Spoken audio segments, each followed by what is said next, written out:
The Red Mountains pressed close around the little tower, jagged and bare as knuckles. Heat rippled off the rocks in shimmering waves, yet Eddard Stark felt cold beneath his mail and leather, as if the snows of the north had crept inside his skin and made their home there. The wind tugged at his gray cloak, filling his ears with that dry, restless hiss, but his eyes were fixed upon the man before the tower. Ser Arthur Dayne, Sword of the Morning, stood as the songs had always said he would, straight and still as a spear planted in the earth, white cloak hanging unstained from his shoulders despite the long rebellion, pale blade dawn resting easy in his hand. The sword seemed to drink the sunlight, a slender shard of dawnlight made steel. At his flanks stood Ser Gerald Hightower and Ser Oswell Went, their armor bright, their cloaks as white as fallen snow. Behind Eddard Stark, men shifted in their saddles. William Dustin, Ethan Glover, Martin Castle, Theowool, and the rest. Stout men of the north, dust-streaked and weary from the long ride and longer war. Only Howland Reed of Greywater Watch sat small and slight beside him, his reed-green eyes never leaving the tower. "We found them," William Dustin muttered, his voice low. "After all this bloody turning of stones. Now let us finish it." Eddard tasted dust on his tongue. "There is no joy here," he said, his gaze on the tower's pale stones. Somewhere within, he knew his sister lay. Lyanna Stark, who had laughed like the wind off the bar Rolands and ridden as if born to the saddle, now trapped in a tower in a land that was never hers. The thought made his fingers clench around the hilt of Ice's borrowed little sister, the long sword at his hip. Ser Arthur's eyes found his across the stones. They were not cruel eyes, nor mad. They were calm, cool, and terribly certain. "Lord Eddard Stark," Ser Arthur said, his voice carrying over the wind, smooth as water over stone. "You should have come with more men." "We rode as many as we needed," Eddard answered. His throat felt tight. "Where is my sister?" Ser Gerald Hightower's jaw hardened. "You know why we are here, Stark." "I know my father and my brother were murdered," Eddard said. "I know my sister was taken. I know your prince lies dead on the Trident and your king drowned in his own wildfire. The war is done. Where is Lyanna Stark?" For a moment, Ser Arthur said nothing. The hot wind fluttered his cloak. Then, quietly, within the tower, "Alive!" Eddard forced the word out. A flicker crossed Arthur Dayne's face, the faintest tightening at the corners of his mouth. For now, the cold in Eddard's chest became a blade. He drew breath that burned his lungs, tasted dust and grief. "Then stand aside." Ser Arthur lifted Dawn, the pale steel leaving his shoulder with unhurried grace. "We swore a vow," he said, "to protect the blood of the dragon, until our last breath." "You swore to a mad king," William Dustin snapped. No, Arthur's gaze did not leave Eddard's. "We swore to the realm, to the line. The boy within that tower is all that remains of the rightful blood. We will not yield him." Eddard thought of Robert Baratheon's great black warhammer caving in Rhaegar Targaryen's breastplate, rubies scattering into the river like drops of blood. He thought of his sister's flowers scattered across the cold stone of Winterfell's crypts, of promises whispered in the dark. He thought of the child he had never seen, born of a union that had shattered the kingdoms. "I did not come for dragons," he said. "I came for my sister." Ser Arthur Dayne inclined his head, as if in respect. "Then come, Lord Stark." His men drew steel around him. The wind hissed like a drawn blade, and above them all, the tower watched in silence. There was no horn, no shouted charge, no grand speech. The thing began as all true killings did, suddenly and too quickly. Theowool roared and went forward with his greatsword held in both raw-boned hands, beard already damp with sweat despite the dry air. Ethan Glover came at Ser Oswell's flank, while William Dustin spurred his horse straight at Ser Gerald, lance leveled. Martin Castle and the others followed, a ragged crescent of northern iron rushing toward 3 white towers of steel. Eddard Stark moved more quietly. He slid Ice's humbler cousin from its scabbard, feeling the familiar weight settle into his hand. The sound of steel leaving leather was almost drowned by the clamor that followed. Hoofbeats pounding stone, the crash of shield on shield, the ring of blade on blade. Ser Gerald Hightower met William Dustin's charge with a movement so economical it seemed lazy. His sword snapped out, struck the lance aside, and in the same motion licked over William's shield to bite deep into his shoulder. William's scream cut through the hot air as he toppled from the saddle, blood spattering the baked stones. Ser Oswell danced back from Ethan Glover's first stroke, white cloak swirling as he turned the second with almost contemptuous ease. The northern steel rang against his, dull compared to the clear singing of those white blades. Eddard stepped past the dying horse, ducking beneath a stray swing. The world narrowed to the hiss of his own breath and the man before him. Ser Arthur Dayne's armor was scratched, his cloak dusted, yet the man within seemed untouched. Dawn moved in his hands like a living thing, always where it needed to be and never where Eddard's blade sought it. Their first clash sent a jolt up Eddard's arm, as if he had struck a stone rather than a sword. "You are your father's son," Arthur said as he turned Eddard's second cut aside and riposted with a smooth, testing thrust. "I fought Brandon Stark once. He was quicker. You are steadier." Eddard parried, teeth gritted, and slashed at Arthur's exposed flank. The Kingsguard knight let the blow glance from his mail, stepping aside to let the force of it pull Eddard off balance. Dawn's flat struck Eddard's gauntlet hard enough to numb his fingers. "Quicker is not always better," Eddard rasped. "Sometimes the slow knife cuts deepest." Arthur's mouth twitched. It might have been the shadow of a smile. "We shall see." Around them, men cried out and steel screamed on steel. Eddard glimpsed Howland Reed moving like a shadow along the edge of the fray, spear low, small shield tucked close. The Cranagman's feet were sure even on the treacherous stones, his eyes never still. Blood slicked the ground in dark patches, soaking into the thirsty earth. Theo Wool's greatsword met Ser Gerald's blade in a clash that rang like a bell. For a moment the two men strained against one another, muscles bunching, teeth bared. Then Gerald shifted his stance just so, let the force of Theo's strength spin him, and his second stroke took the big Northman behind the knee. Theo crashed down with a bellow, and Hightower's next blow ended the sound.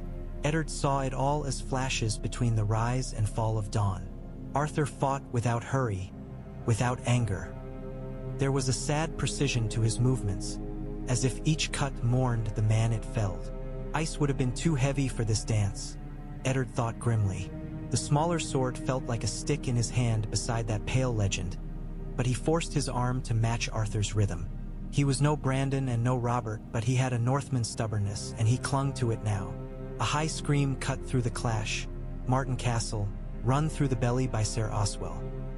The white cloak stepped away from his falling body with bored grace, flicking blood from his blade. Sunlight flashed on his visor as he turned toward Howland Reed. "Reed!" Eddard shouted, but the wind snatched the name away. Dawn came at his throat in that instant, and all he could do was raise his sword, teeth clenched, as steel sang and sparks leapt between them. Steel screamed as Dawn slid down Eddard's blade, angling toward his exposed wrist. He twisted, letting the force of Arthur's stroke carry it past him, feeling the cold kiss of pale steel along his vambrace. The shock jarred his shoulder. He let himself fall, rolling across the rough stone, grit grinding into his cheek beneath his beard. Arthur did not press. The Kingsguard stepped back, sword held in a low guard, waiting for Eddard to rise. There was no mockery in it, no arrogance. They circled one another, boots scraping on stone, breath loud in their helmets. The sun rode higher, heat wrapped around Eddard like a cloak, heavy and suffocating. He could taste iron on his tongue, feel the ache in his shield arm from each impact. "You will die here, Stark," Arthur said quietly, almost regretful. "There was no need for this. The boy is safe with us." "My sister is not," Eddard spat. A flicker, there and gone, crossed Arthur's face. Dawn hesitated for the briefest instant, a stutter in its perfect rhythm.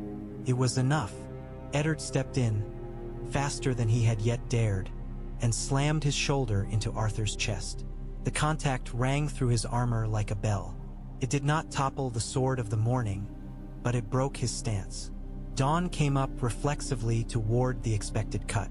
Instead, Eddard kicked at Arthur's knee. Armor took the brunt, but no plate could wholly deny such force. The joint buckled. Arthur grunted, teeth flashing as he staggered.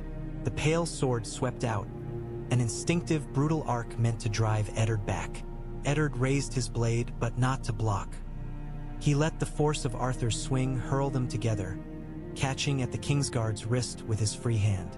For an instant they were chest to chest, locked like wrestlers, Dawn trapped between their bodies. He could smell Arthur's breath, hot and coppery.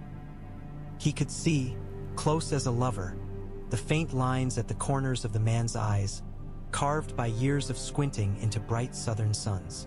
"Let go," Arthur gritted. Eddard drove his knee up into the other man's thigh. Then again, feeling something give. Arthur hissed, muscles bunching as he tried to twist free. Dawn's hilt ground against Eddard's ribs. From the corner of his eye, Eddard saw Ser Gerald closing of Howland Reed. The Crannogman darted back, spear flickering like a willow branch in the wind, but the Lord Commander came on, an avalanche of white and steel. "Now, Howland!" Eddard shouted, not sure what he meant until he heard his friend's answering cry. Howland dropped, suddenly and completely, vanishing from Ser Gerald's sight as if sucked into the earth. The Lord Commander's sword swept through empty air. In the same breath, something wet and gravelly splashed Eddard's boots. He felt rather than saw the spray of hot blood. Arthur's eyes widened a fraction. For the first time, Eddard Stark saw uncertainty there. Dawn faltered in his grip. Eddard wrenched his hand free and drove the pommel of his own sword up under Arthur Dayne's chin. Bone cracked. The blow snapped the Kingsguard's head back, helm ringing. His grip on Dawn loosened. Eddard tore the pale sword from his hand and flung it aside, letting it clatter across the stone. Arthur fell to one knee, blood on his lips, the world tilting around him. The sword of the morning was down. For a long heartbeat, no one moved. The wind had died, as if the mountains themselves were holding their breath. Even the flies seemed slow to find the bodies. Eddard Stark stood above Ser Arthur Dayne with his sword raised, breath sawing in his chest, sweat running in stinging rivulets down his temples. His arm trembled, just slightly, from strain and from the weight of what was about to be done. This is the man the songs praised, he thought. Weariness, a dim amusement, perhaps, as if fate had played him a clever trick. "I had thought to die on my feet," he said, his voice roughened. "But we do not always choose." "You chose," Eddard said, though the words came out hoarse. "You chose a mad king. You chose." He swallowed the rest. "Rhaegar, Lyanna, the trident, all the ghosts that stood between them now." "I chose my vows," Arthur replied, "to protect the innocent. The boy in that tower is innocent of his father's sins, as your sister is innocent of her brother's rebellion." The words struck like blows. Eddard's sword did not move. Behind him, someone moaned. William Dustin, perhaps, still clinging to some shred of life. Or Ethan. Eddard did not look. To look would be to see the cost laid out on the stones. Men who had followed him this far, through smoke and blood, now broken at his feet. "What will your king do, Stark?" Arthur asked quietly. "If you bring him the child of Rhaegar Targaryen and Lyanna Stark, will he spare the babe, or kill it on the same anvil where he smashed the rubies from the prince's breast?" Robert's face rose in Eddard's mind, flushed with wine and victory, dark hair damp with sweat, warhammer glistening. The sound it had made when it struck Rhaegar gods, he could still hear it sometimes in sleep. Bone and steel and ruby all shattering at once. "Robert is my friend," he said, but the words felt thin even as he spoke them. "Robert is a storm," Arthur said. "He breaks what stands before him, even you, even her." He inclined his head, ever so slightly, toward the tower. "You know this," Else you would not have ridden here with so few men and no banners." Eddard's sword arm shook. He had come here to bring his sister home. That was all. To end one last piece of this nightmare and return to Winterfell with her at his side. To set her in the cool shade of the Godswood and let the weirwoods' red leaves whisper over her. That dream had sustained him through mud and fire, through the charred ruins of castles and the stench of burned men. Now, standing over Arthur Dayne, with blood drying on his boots and his men dying around him, he realized that dream had been a lie he told himself. Lyanna was not coming home. He had always known it, somewhere deep and dark within. But perhaps her child might. "What would you have me do?" Eddard asked, voice low, raw. Arthur's eyes closed briefly, then opened again. "Let me rise," he said. "Grant me life, and I swear upon Dawn, upon House Dayne, and upon the honor of the Kingsguard, what remains of it, that I will protect the boy. I will hide him where your king will never find him. He will not be a threat to Robert Baratheon. He will be nothing but a sword in the dark, ready if the realm ever needs him." "How can I trust you?" Eddard demanded. Arthur's lips curved, faint and bitter. "You cannot, but you can trust that I will keep my vows. They are all I have left." The sword in Eddard's hand felt impossibly heavy. It would be easy to let it fall, to end this man and all the tangle of duty and honor he represented. One less ghost. Behind him, Howland stirred. "Ned," he said, and there was an urgency there now, a warning. "If he lives and turns on us, then this was my folly," Eddard murmured. He lowered the sword. For a moment, no one spoke.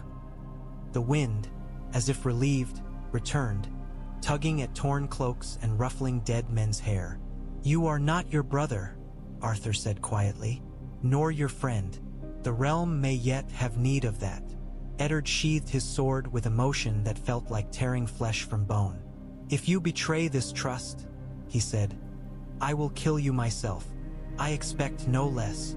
Arthur tried to rise and almost fell, catching himself on one mailed hand.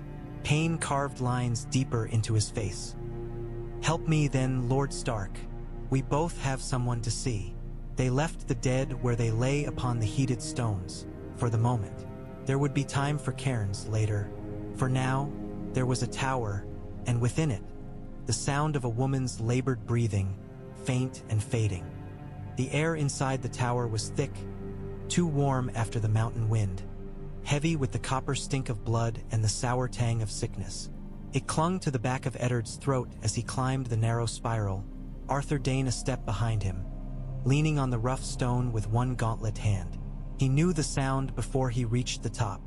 Lyanna's breath had always been loud when she laughed or cried, bright and unashamed. Now that breath came ragged, a harsh rasp between clenched teeth. The chamber door stood ajar. He pushed it open with a hand that shook, though whether from battle or from fear he could not have said. She lay on a simple bed of wood and straw, with coarse linen sheets now turned a mottled red-brown. Her dark hair was plastered to her brow, wild curls sticking in damp clumps. Someone had tried to braid it back and failed. Her face, once so fierce and full of mischief, had gone strangely small, eyes too large in their bruised hollows. In her arms, wrapped in a torn strip of linen that had once been white, a child squirmed and wailed, fists flailing at the dim light.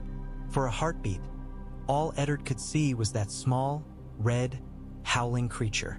Then his gaze lifted, and Lyanna saw him. "Ned," she whispered. The word was no more than breath, but it hit him harder than any of Arthur Dayne's blows. He crossed the space between them in 3 strides, falling to his knees beside the bed.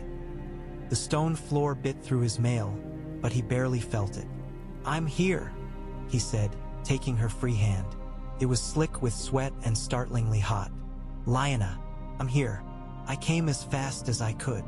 "Always late," she murmured, and for an instant the old grin flickered across her face, ghost-like, faded quickly. "You look terrible, brother. So do you." He meant it as jest, as he might have in Winterfell's yard when she bested him with a wooden sword, but the words tasted wrong. His throat closed around the sight of her. Cheeks hollowed, lips cracked, the bruised dark smudges beneath her eyes. Her gaze slid past him, catching on the tall, armored shape in the doorway. "Sir Arthur," she breathed. Arthur Dayne bowed his head, one hand pressed to his jaw. Blood had dried in a dark line there. "My lady," he said quietly. "You lived," she said. "Good. Someone must keep him safe." Her eyes dropped to the newborn in her arms. The child's crying had subsided into hiccuping little breaths. He did not look like a prince or a wolf or any of the names men might lay upon him one day. He looked like a small, wet, furious thing, his hair a damp black tangle, his face scrunched and reddened.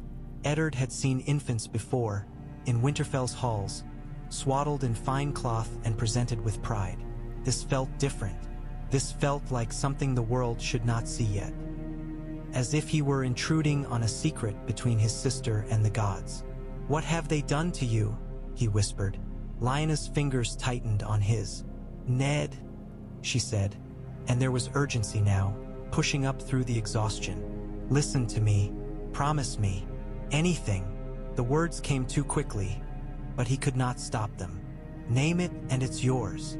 Her eyes, gray as his own but brighter even now, fixed on him with the old ferocity. "The boy," he said. "Jon." The name startled him. "Jon." "After Jon Arryn," she murmured. "He kept you and Robert safe. Let his name keep my son." Her breath hitched. "He is Rhaegar's, mine, ours. The realm will kill him for that. Robert will kill him. You know he will." Eddard opened his mouth to deny it, then closed it again. The lie would not form. "You must protect him," Lyanna said. "Swear it." "Ned, swear." He glanced back at Arthur Dayne. The Kingsguard knight stood very still, his face unreadable, eyes dark in the torchlight. There was something raw there, though a flicker of grief, tightly leashed.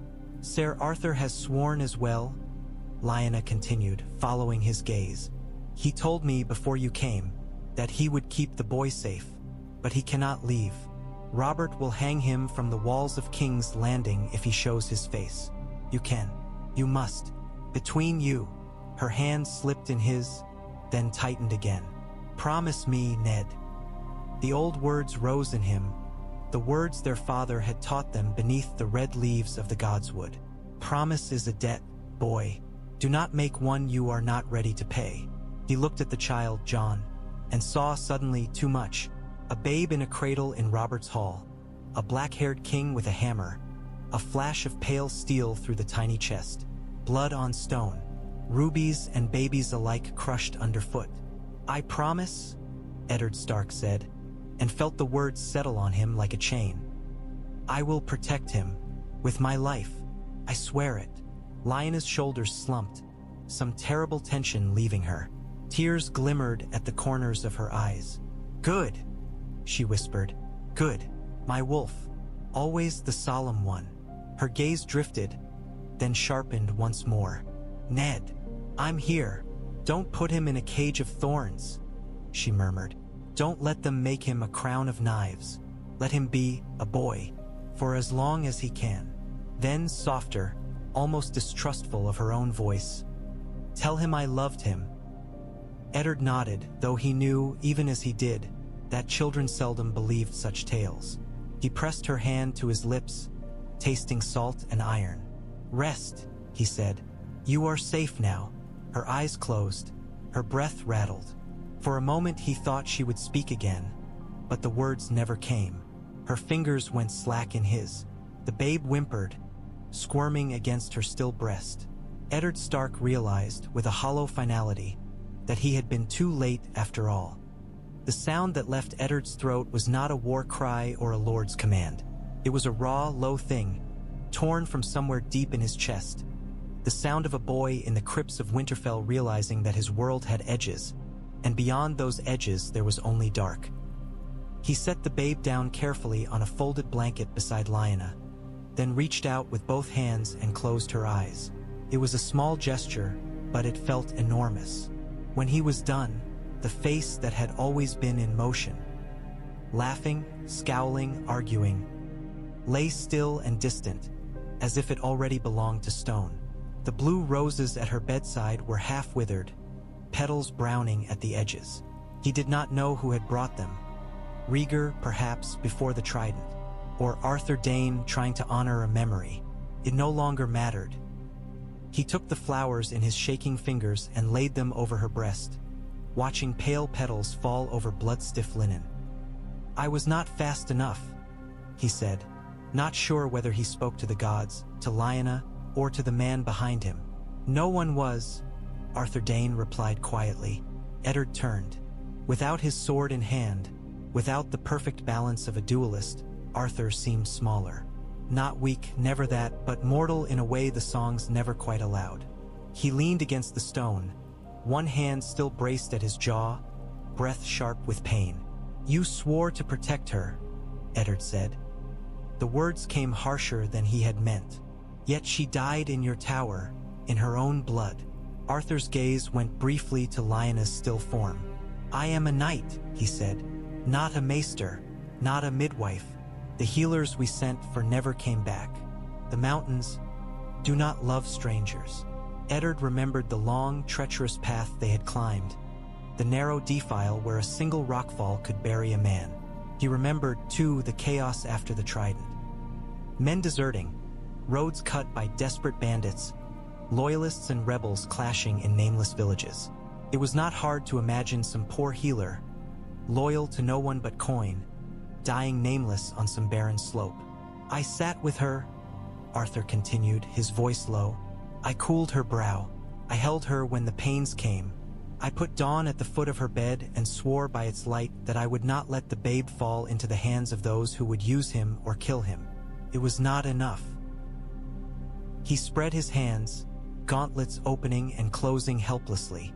"But it was all I had." There was no artifice in his words, no self-pitying plea, just plain statement like the way a man might describe a battle lost. Eddard felt some of his anger ebb, though it left a raw ache in its wake. "The boy," Eddard said, glancing at the infant. Jon's cries had grown weaker, more petulant than desperate. His tiny fists flailed at the air, as if he resented the world already. "You mean to hide him?" "Yes," Arthur said simply. "You speak of your vows," Eddard said, "of dragons and rightful kings. He is more than that. He is my sister's son." "And my prince's," Arthur replied. "Blood of the dragon, blood of the wolf. That is why he will never be safe in King's Landing, or in Storm's End, or even in Winterfell, if your friend is the man I believe him to be." "Robert Baratheon is not Aerys Targaryen," Eddard snapped. "No," Arthur agreed. "He is his own kind of danger." Eddard thought of Robert laughing as they rode into the ashes of the capital, of his offhand talk of Targaryen children, of how easily the word kill fell from his tongue when dragons were the subject. He thought, too, of the look in Robert's eyes when he spoke of Lyanna, a look that did not match the woman who lay before him now, small and spent and far from the laughing girl who had danced in Winterfell's snows. "The realm has had its fill of dragon kings," Arthur said. "If Robert Baratheon learns that Rhaegar's trueborn son lives, he will see threat where there is only a child. He will not be wrong, in a sense. The banners would rise. Men who loved your sister, your prince, would remember. The wheel would begin another turn. More boys would die. More girls would bleed." "You speak as if this is inevitable," Eddard said. Arthur's mouth thinned. "Men are inevitable. They do what they have always done. This boy is the only piece on the board we can still move. If we take him away, out of sight, out of story, we may spare him that role. We may spare the realm another war." Eddard looked down at Jon. The infant had managed, somehow, to free one small hand from his wrappings. It reached up blindly, fingers opening and closing, grasping at empty air. "He is mine as well," Eddard murmured. "Yes," Arthur said, and there was something almost gentle in his tone. "But not yours to raise. Think, Stark, could you keep such a secret? From Robert? From your lady? From your children?" The thought of Catelyn's face if he brought a dark-haired babe to Winterfell, calling him bastard, twisted in his gut. Honor warred with practicality. The Starks did not lie. They did not weave quiet little knots of deceit in their halls. But the world had changed. His father and brother had burned screaming in a mad king's court. He himself had ridden through ruin to reach this tower. Lyanna lay dead on a bed of blood. The old rules had cracked. "Keep your promises?" Lyanna had always taunted him, laughing as she vaulted from saddle to wall. "Or don't make them, little wolf." He had made one. "If you take him," Eddard said slowly, "how will I know he lives? How will I keep my word to her if I cannot see him grow?" Arthur considered that. "You will not," he said at last. "You will have to trust that I am the man you think I am, as I am trusting that you will send no ravens, raise no banners, speak no names. Trust." A bitter word in the wake of rebellion. Yet what other road lay before them? Take the child and lie to his king, to his friend, to his whole realm. Or let Robert know and watch the axe fall. Or leave the babe here with a half-crippled knight and a tower in the Tee. Eth of the mountains, hoping chance would be kinder than men. He looked at Lyanna one last time. The promise sat between them like a third presence. "Swear to me, Ser Arthur," Eddard said. "Swear by dawn, and by whatever gods you keep, that you will guard him, that he will not be used for crowns or causes, that he will be raised with honor." Arthur straightened as best he could, stepping to the foot of the bed. He reached down and drew Dawn from where it had rested against the wall, sheathing it and then kneeling, hands on the pommel, the pale blade's point touching the stone. "I, Ser Arthur Dayne of Starfall, Knight of the Kingsguard," he said, voice steady now despite the pain, "swear by this sword, by the honor of my house, and by the light of each dawn yet to come, that I will protect the son of Rhaegar Targaryen and Lyanna Stark. I will keep him hidden from those who would harm him or make him a banner. I will teach him honor. And if I fail, may this blade fall upon me." He lifted his gaze to Eddard. "Will that suffice, Lord Stark?" "It would have to." Eddard bowed his head. "Then the boy is yours," he said. "But his name is Jon. Remember that." Arthur's eyes went to the child, and something softened there, some old hardness cracking. "Jon," he repeated. "Very well." Outside, the wind rose, rattling the shutters. The day was not yet done, and already it felt as though the world had been remade. They did what they could for the dead. There was no septon to say the prayers, no heart tree to watch with bleeding eyes, only rough stone and their own raw voices. Eddard and Howland and the few men still breathing. Dustin gone now, Castle and Glover and Wool gathered the bodies on the slope below the tower and built cairns for them, stone upon stone until their backs ached and their fingers bled. For the Northmen, Eddard murmured the old words his father had taught him, more by habit than faith, about returning to the earth, to the stone and the snow, about standing watch in the long night. For Ser Gerald and Ser Oswell, Arthur spoke quietly in the faith's tongues, hands steady even as his jaw throbbed. He did not weep. He merely set each stone with that same careful deliberation. He turned on the placement of his feet in battle, as if this, too, were a skill that must be practiced. Lyanna's cairn they raised higher, on a ledge where the wind could comb through the stones. Eddard carried her himself, wrapped in a clean sheet scavenged from the tower. She seemed unnaturally light in his arms, all sharp edges and missing weight, as if some essential part of her had already gone on ahead. He laid her down and stepped back, chest tight. Howland tucked the blue roses she had loved so fiercely into the cracks between the stones. They would wither quickly in this heat, but for today they still held a faint chill, a whisper of the north. When it was done, Eddard stood before the cairn with the child in his arms. Jon squirmed, then settled, dark eyes blinking against the setting sun. The wind pulled at Eddard's cloak, tugged at the linen that wrapped the babe. "Father will never know her grave," he murmured. "Nor mother, nor Brandon. They will know she was loved," Howland said softly. "That is all the dead ever truly ask for, in the foin and in the frost." Arthur Dayne stood a little apart, Dawn thrust point down into the earth beside Lyanna's cairn, his mailed hands resting on the pommel.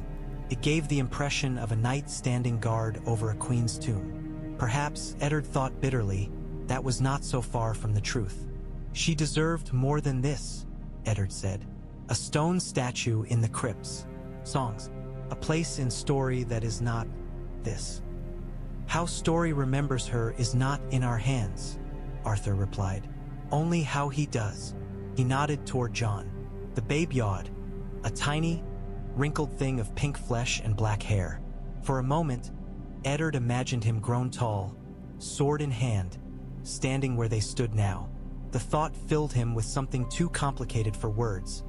A tangle of pride and dread and bone-deep weariness. Howland, Eddard said quietly, you have heard what passed between us, between Lyanna and me, between me and Ser Arthur. You know the truth. Can you keep it? How often have you seen my people, Ned? Howland asked, something like a smile ghosting across his tired face. We live on no maps. Our halls move with the reeds. The Southron lords forget us the moment they leave our bogs. I will keep this secret. I will carry it into the mists and let it sink there. Thank you, Eddard said, the words inadequate but all he had. He turned to Arthur. This is the last time we stand together as anything but enemies, he said. From this moment, Ser Arthur Dayne is dead, fallen at the Tower of Joy, defending his prince's wife. Ned Stark and his men slew him. That is the tale I will carry north. Arthur inclined his head, accepting the sentence. And I will be no one, he said. A ghost in the mountains. A sword that no longer has a place at any king's table. You have a place, Eddard said, surprising himself. With him. Arthur's gaze softened as it rested on Jon. He stepped closer, one gauntlet finger reaching out to touch the babe's cheek. Jon's tiny mouth turned toward the touch, seeking. Prince or not, Arthur said. He has a good set of lungs. Stubborn too, Howland added. He clung to life when your woman was fading. That often speaks to the shape of a soul. Then perhaps he will forgive us, Arthur murmured, for all of this. The sun slid lower, painting the mountains in shades of copper and blood. Eddard knew he could not stay. Robert would be marching still, hungry for news. The realm would not pause for one woman's death, nor one secret's birth. He pressed his lips to the stones of Lyanna's cairn, the rock still warm from his hands, and whispered the last words he could find. Then he turned away before he could change his mind. Take him, he said to Arthur, holding Jon out, before I lose my courage. Arthur accepted the child with a care that belied his steel-clad hands. For a moment he looked awkward, unsure, as any man with a newborn. Then the babe settled against his breastplate, a small weight over a heart that had known too much killing. I will not fail him, Arthur said. You had better not, Eddard replied, or you will find the North has a long memory. They parted there, atop that barren ledge with the wind in their cloaks and the scent of dust and roses in their noses. Eddard descended with Howland and the remnants of his men, leaving behind the tower, the cairns, and the man who had once been the sword of the morning. When he reached the last turn of the path and looked back, he saw Arthur Dayne standing before Lyanna's cairn, the child in his arms, Dawn at his side. A lone figure, already half swallowed by distance and shadow. He did not look back again. The descent from the tower was slower than the climb had been. Grief made the horses skittish and the men silent, as if some unspoken understanding held them. That words here on this path might turn into confessions none of them were yet ready to carry. William Dustin's empty saddle rode between Martin Castle's and Ethan Glover's, as if the man might come pelting back up the path at any moment, cursing the dust and demanding wine. But Dustin lay beneath a cairn of rough stone now, and Eddard knew his widow would never see his bones. How will you tell her?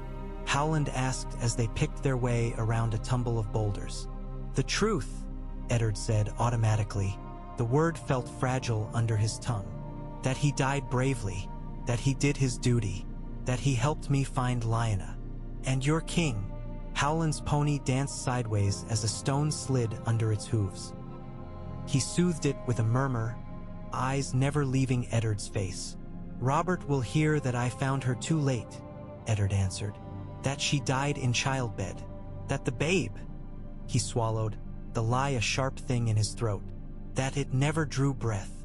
Is that a truth you can live with?" Howland asked gently. "No," Eddard said, "but it is a lie I can die with if I must. And if it keeps the boy alive, perhaps that is enough."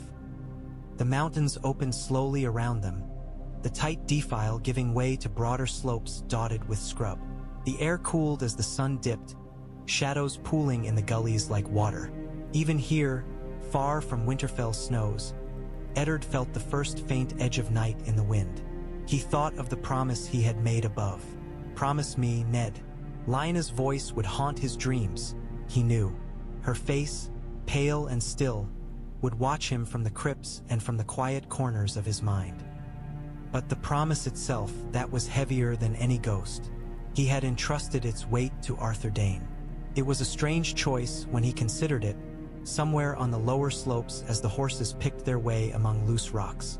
To trust a man he had met with steel in hand more than any lord of the north, any maester, any sworn sword. Yet there had been something in Arthur's eyes, something in the way he had spoken of vows and children and the cruelties of kings, that Eddard recognized. Honor, yes, but not the brittle, inflexible sort that broke at the first strain. A tempered thing, edged and sharpened by hard truths. "Do you think he will keep his word?" Eddard asked, surprising himself. Howland considered. "In the neck," he said slowly. "We say that a man who loves his own reflection more than the water will always be a danger, that one has spent too long watching himself in the pool. Sir Arthur, I do not think he is that kind." He looked at the child as if he were a mirror that showed him something he did not expect. Men rarely break a promise made to such a mirror. Eddard tried to unpack that, found his mind too tired for read riddles, and let it rest. "And you?" he asked. "Will you vanish back into your mists and pretend the South was nothing but a fever dream?" Howland smiled, quick and small. "The neck remembers in its own way. This will become a story among my people. A tower in the mountains, a dead girl, a living child. We will speak it softly so the wrong ears never hear. But we will speak it. Secrets choke if they are kept too tight." "Some secrets must," Eddard said grimly. "Then see that you do not choke on yours," Howland replied. The rest of the descent passed in weary silence. By the time they reached the lower valleys, the sky had gone a deep purple, the first stars pricking through. A chill stole into the air, more memory than temperature. Eddard pulled his cloak tighter around his shoulders and looked northward, toward the long road back to Robert, to Catelyn, to Winterfell. Behind him, the tower was already a memory. High above, on that lonely ledge, another memory was taking root. A man too honorable to live in the world that had just been forged, and a child who might one day have to move in it nonetheless.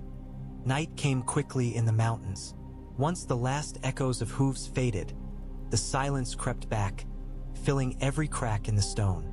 Arthur Dayne moved through the tower as through a tomb, his steps loud in the emptiness. Without the Northmen, without Lyanna's ragged breath, the place seemed smaller. Or perhaps he had simply never noticed how narrow the walls were when he had been listening for a woman's cries.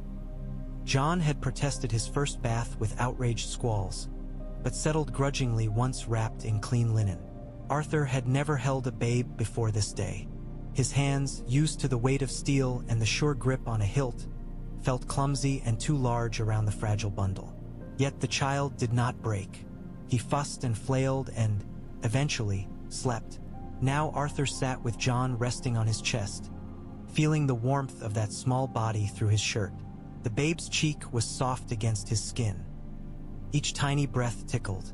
Dawn leaned against the wall within arm's reach, its pale blade catching the moonlight that spilled through the narrow window. The sight of the sword had always steadied him, since boyhood at Starfall when he had first been judged worthy to bear it. Tonight it felt like an accusation. "You lived," it seemed to say. They did not. He saw their faces in the firelight. Gerald's stern profile, Oswell's sardonic half-smile. Brothers in white, men who had stood with him through siege and slaughter, now lying under rough stones on a nameless slope. They had followed their vows as far as they could, to the very edge of the world, and it had killed them. He had followed the same vows. It should have killed him as well. "I broke faith with you," he murmured, voice low so as not to wake the child. "I let your killers walk away. I let our prince's son go into a Northman's trust. I did not die with you. I do not know if that was courage or cowardice."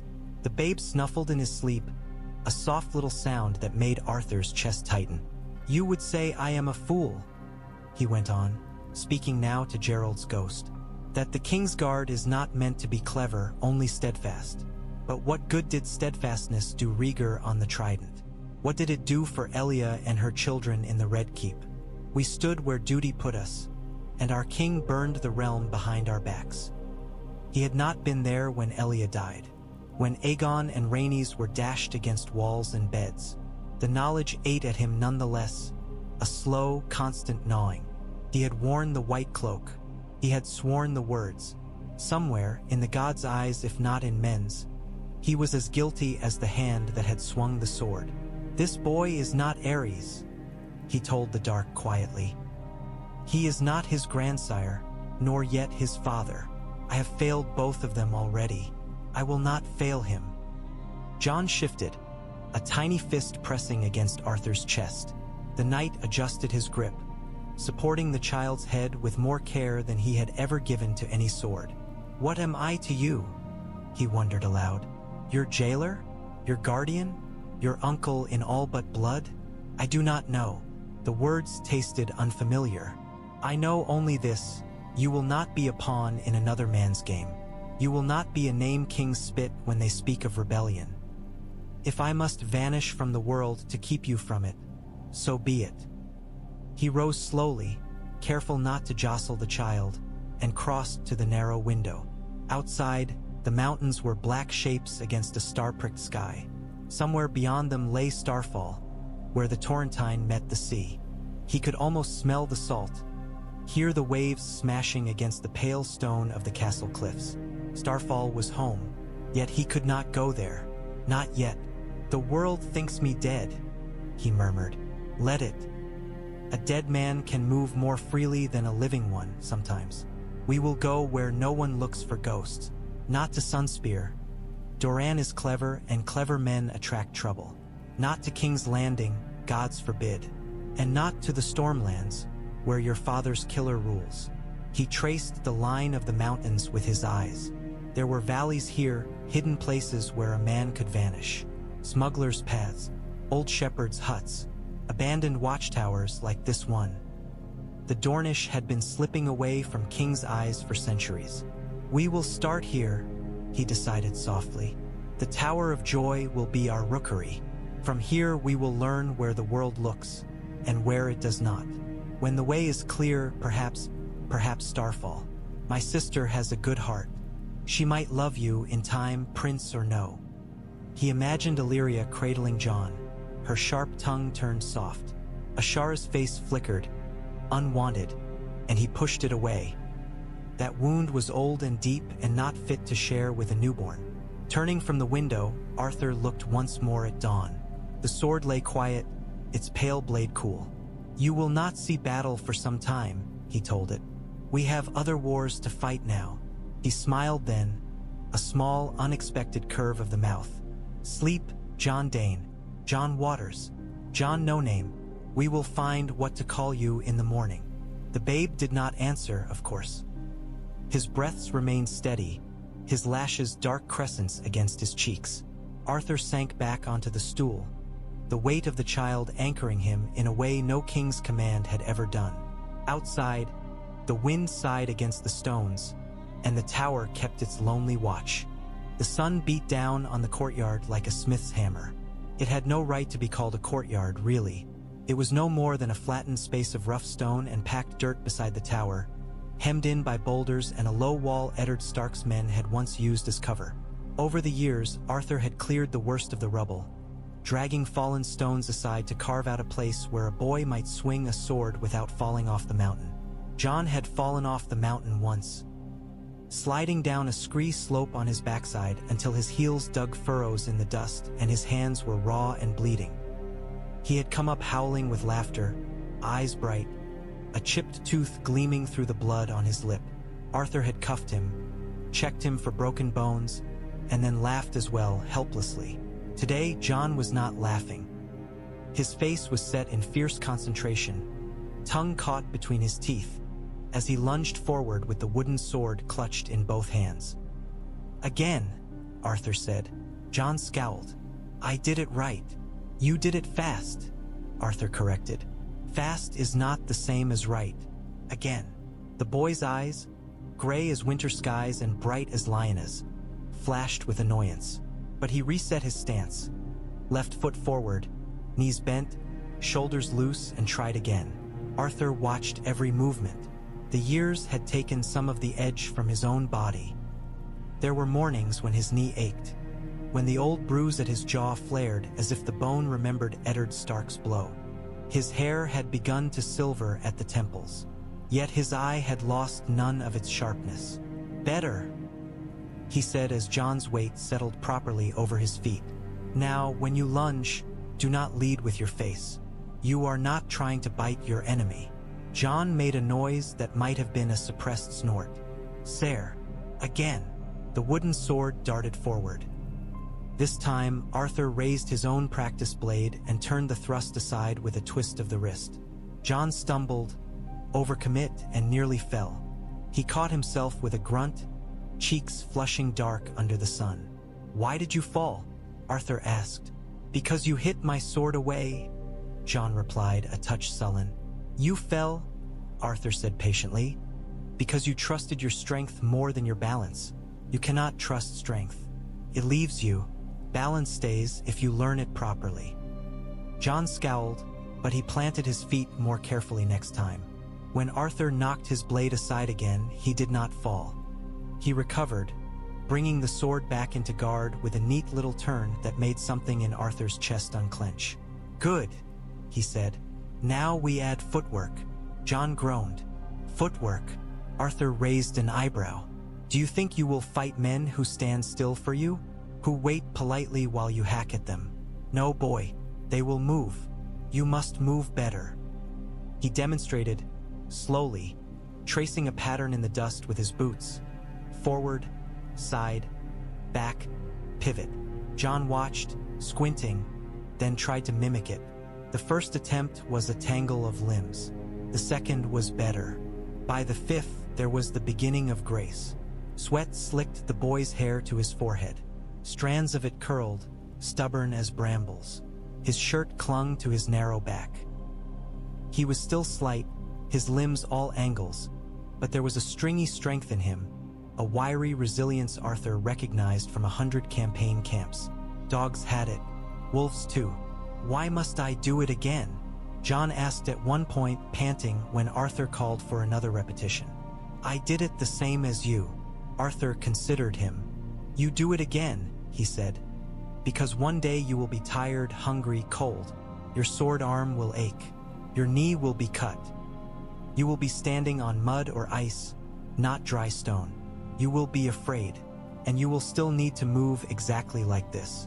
You train now so that when that day comes, your body remembers even if your mind does not." Jon chewed on that. "Will that day come?"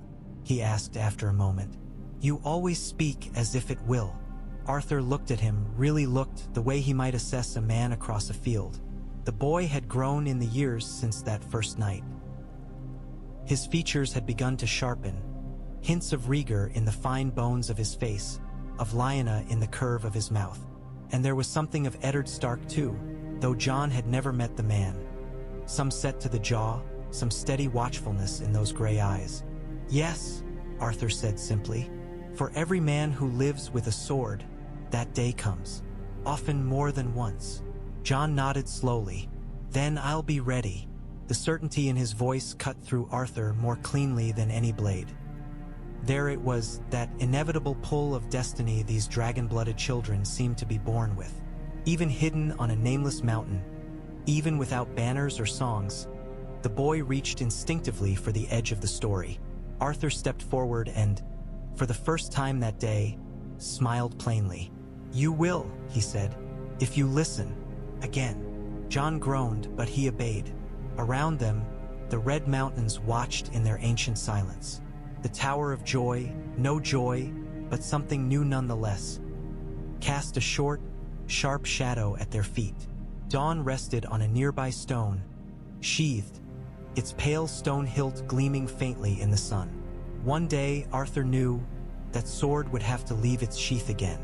One day, Jon would ask more pointed questions about where he came from, about why they lived like ghosts on a mountain while stories of kings and rebels drifted on the wind.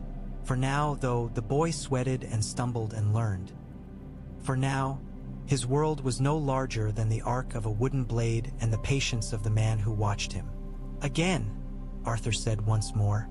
Jon set his feet, lifted his sword, and moved. The boy had outgrown the boy's sword. The steel in Jon's hand was no longer wood, no longer the blunted practice blade Arthur Dayne had carved for a child's grip. It was honest iron, shorter than dawn, plainer, its edge carefully kept but unremarkable to look at. To Jon, though, it might as well have been Valyrian steel. It had weight, consequence. It sang when it struck. The song was breathless, rapid now as he came on, sweat stinging his eyes.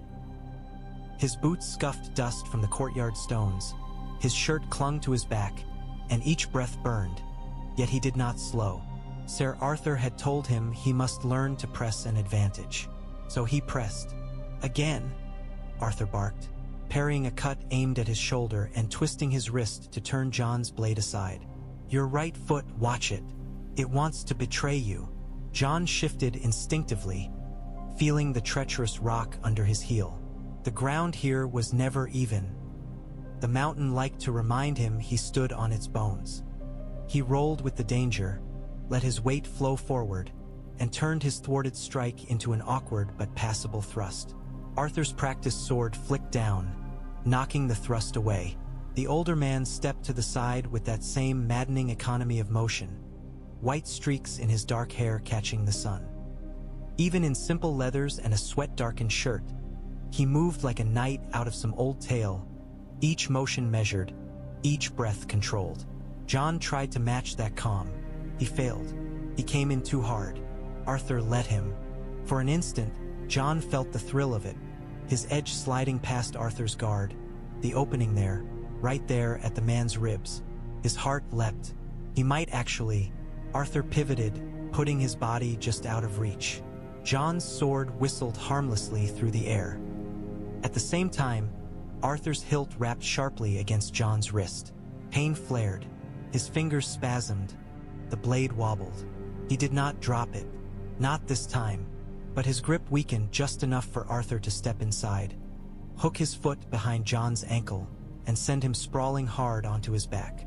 The sky opened above him, a pitiless sheet of blue. Dust exploded around his shoulders. For a moment, all Jon could do was lie there, chest heaving, listening to his own heart pound in his ears. Arthur's face appeared above him, upside down. "Better," the knight said. Jon grimaced. "You knocked me on my arse." "You kept your sword," Arthur countered. "Yesterday you did not. That is better." He extended a hand. Reluctantly, gripping the hilt tighter, Jon took it. Arthur pulled him up with deceptive ease. The man's palm was calloused, his grip firm as ever. Age had silvered his temples and carved deeper lines around his mouth, but his strength remained a solid, constant thing. Jon suspected it always would. His own muscles burned. His lungs felt scraped raw. Still he fell into guard again, blade up, feet set. Again, Arthur's mouth twitched. Again, they moved. Steel met steel, the ring of it echoing off the bare rock walls. Jon had learned not to waste his breath on grunts or curses. He saved his air for movement, for the small exhalations that let him twist just so, duck beneath a cut, slip past a thrust. Arthur came at him in combinations he had never seen, angles that would have baffled him 2 years ago. Now his body knew enough to answer, clumsily at times, but enough. "Your shoulders," Arthur said between exchanges. "Loose boy." You are not trying to wrestle the sword into obedience. You are asking it to dance. Let it lead. That is easy for you to say, Jon muttered through his teeth. Easy to say, hard to learn. Arthur's blade bit lightly at his sleeve, a warning flick rather than a true cut. Again, they went until the sun began its slow slide toward the mountain peaks, shadows stretching long across the courtyard. At last, Arthur called a halt. Jon wanted to protest, but his legs shook beneath him, betraying him more surely than any ground. Pride could not keep a man upright when his muscles faltered.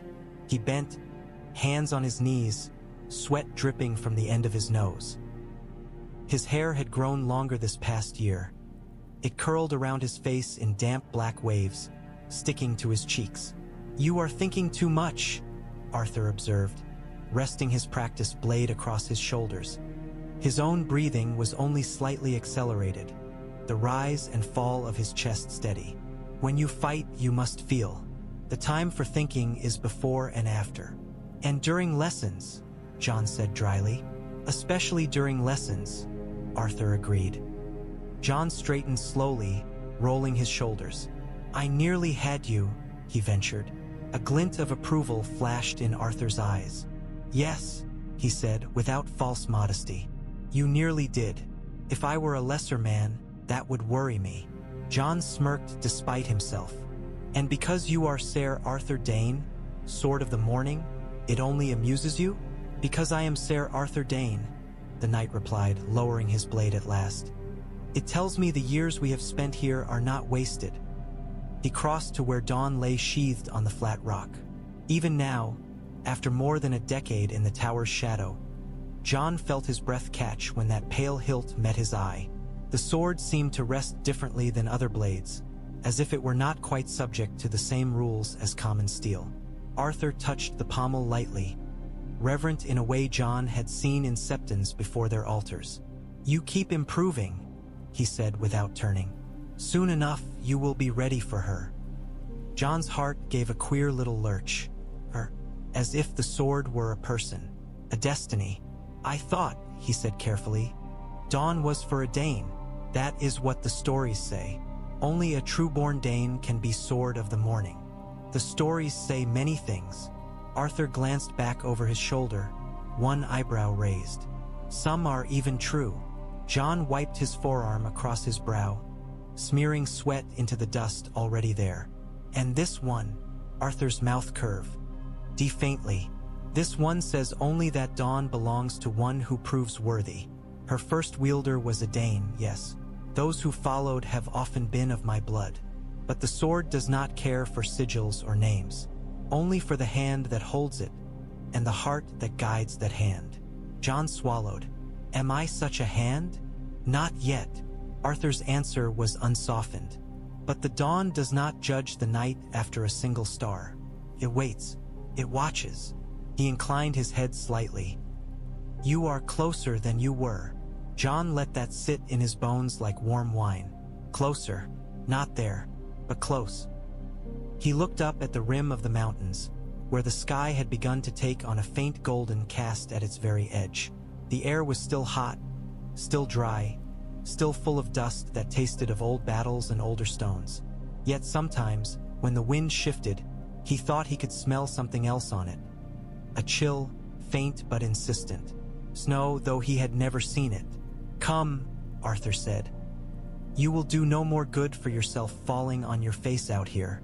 There is water to be drawn, and books that gather dust faster than you sweat. If you are to be more than a sword, you must sharpen your mind as well." Jon made a face. "You would rather I swung words than steel?"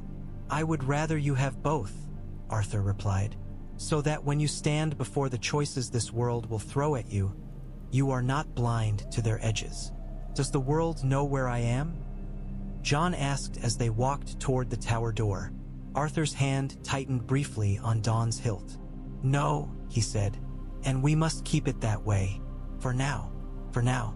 The words sat between them like a third presence, as the first faint breeze of evening stirred the dust at their feet. The map had seen better years. Its edges were frayed where it had been rolled and unrolled 100 times. The ink at the corners had faded, the tiny ships and sea serpents in the margins reduced to ghostly outlines. Some maester's careful hand had once traced every river and holdfast. Now the paper buckled slightly where spills had stained it. Jon knew each mark better than his own calluses. "That is the wall," Arthur said, tapping a long finger near the top of the map. "A line of stone and ice, older than any kingdom that claims to rule beneath it." Jon's eyes followed the gesture. The wall was a thick blue streak, drawn straight as if the world itself had been carved there by some giant's knife. Before he had learned letters, he had traced that line with his fingertip, fascinated. Now he knew the word that went beside it: Night's Watch. "It is hard to believe there is so much ice in the world," he said. "Here, the only thing that chills is the wind." Arthur made a quiet noise that might have been agreement or memory. "The North holds many things it is hard to believe in from here," he said. "Snow that never fully melts, forests where the trees have faces, wolves big as horses, and men." Jon asked quietly. Arthur's gaze flicked to him. "Men are the same everywhere," he said. "They love, they hate, they hunger, they fear. Only the stories they tell themselves change." Jon studied the map. Arthur's dagger had left a faint indentation near the word Winterfell. The castle's little tower icon stood among drawn trees, snugged between blue lines of rivers. Jon's fingers itched to touch it, as if some part of him might answer the contact. "Tell me of the North," he said. "Not the stories. You were there."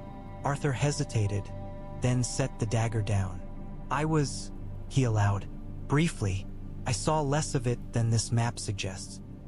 Most of my time was spent in King's Landing, or riding at Prince Rhaegar's side." "You have told me of King's Landing," Jon said. "Of the Red Keep and the narrow alleys and the smell." He wrinkled his nose. "Everyone in your tales says it stinks." "They are not wrong," Arthur said dryly. "You have told me of the Reach too," Jon went on. "Of fields like oceans and banners like flowers. Of Starfall, your home. That last word tasted strange, like something borrowed. But little of the North." Arthur's eyes went distant, as if following some remembered gust of cold wind. "The North is quieter," he said slowly. "The people do not hurry as much. Or perhaps they know there is always something coming, so they see no point in running toward it." "Something coming?" Jon echoed. "Winter," Arthur said. "Not the turn of a season as you know it. Years of it. Snow up to a horse's belly. Rivers frozen solid. The world muffled in white. The North never forgets that winter is waiting. It shapes them." Jon liked the sound of that, though he could not have said why. "Have you seen it?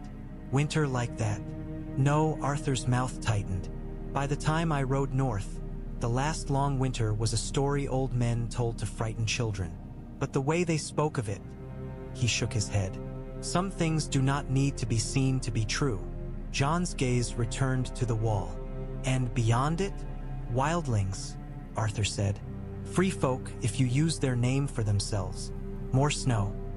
More emptiness. And, if the old tales are to be believed, other things." "White Walkers," Jon said. Arthur's brow lifted slightly. "You remember your reading." Jon traced a line along the top of the map, where the paper gone vague and the ink grew uncertain. "The books say they came in the long night," he said. "Tall as men, their eyes like pale blue fire, swords like frost. They killed all they could and raised the dead to follow them." "Books say many things," Arthur replied. "Few of them agree with one another." "Do you believe it?" Jon asked. Arthur was quiet a moment. Candlelight flickered over his face, catching the silver in his hair. "I believe," he said at last, "that the world is older and stranger than we who march in lines and take oaths like to admit. But I also believe that men will burn a kingdom to the ground over a chair made of melted swords. One threat is not diminished by the existence of the other." "Then why does everyone in your stories worry only about the chair?" Jon demanded. He meant the Iron Throne, though he hated the name, the way it clanged in his ears like a dropped anvil. The tales Arthur had told him, of Ares and his jars of wildfire, of Rhaegar and his songs, of Robert with his hammer, always came back to that twisted thing in King's Landing, as if the whole world narrowed to a seat. "Because it is easy to see," Arthur said. "It glitters, and the men who sit on it throw shadows across the land. And because it is near, men fear what is near more readily than what is distant. Even if what is distant might be worse," Jon said. Arthur's gaze sharpened. "You are thinking like a man with more on his shoulders than a sword," he observed. Jon shifted, uncomfortable and pleased in equal measure. "I am thinking like someone who lives on a mountain and hears nothing of any chair but what you tell him." "You hear more than you know," Arthur murmured.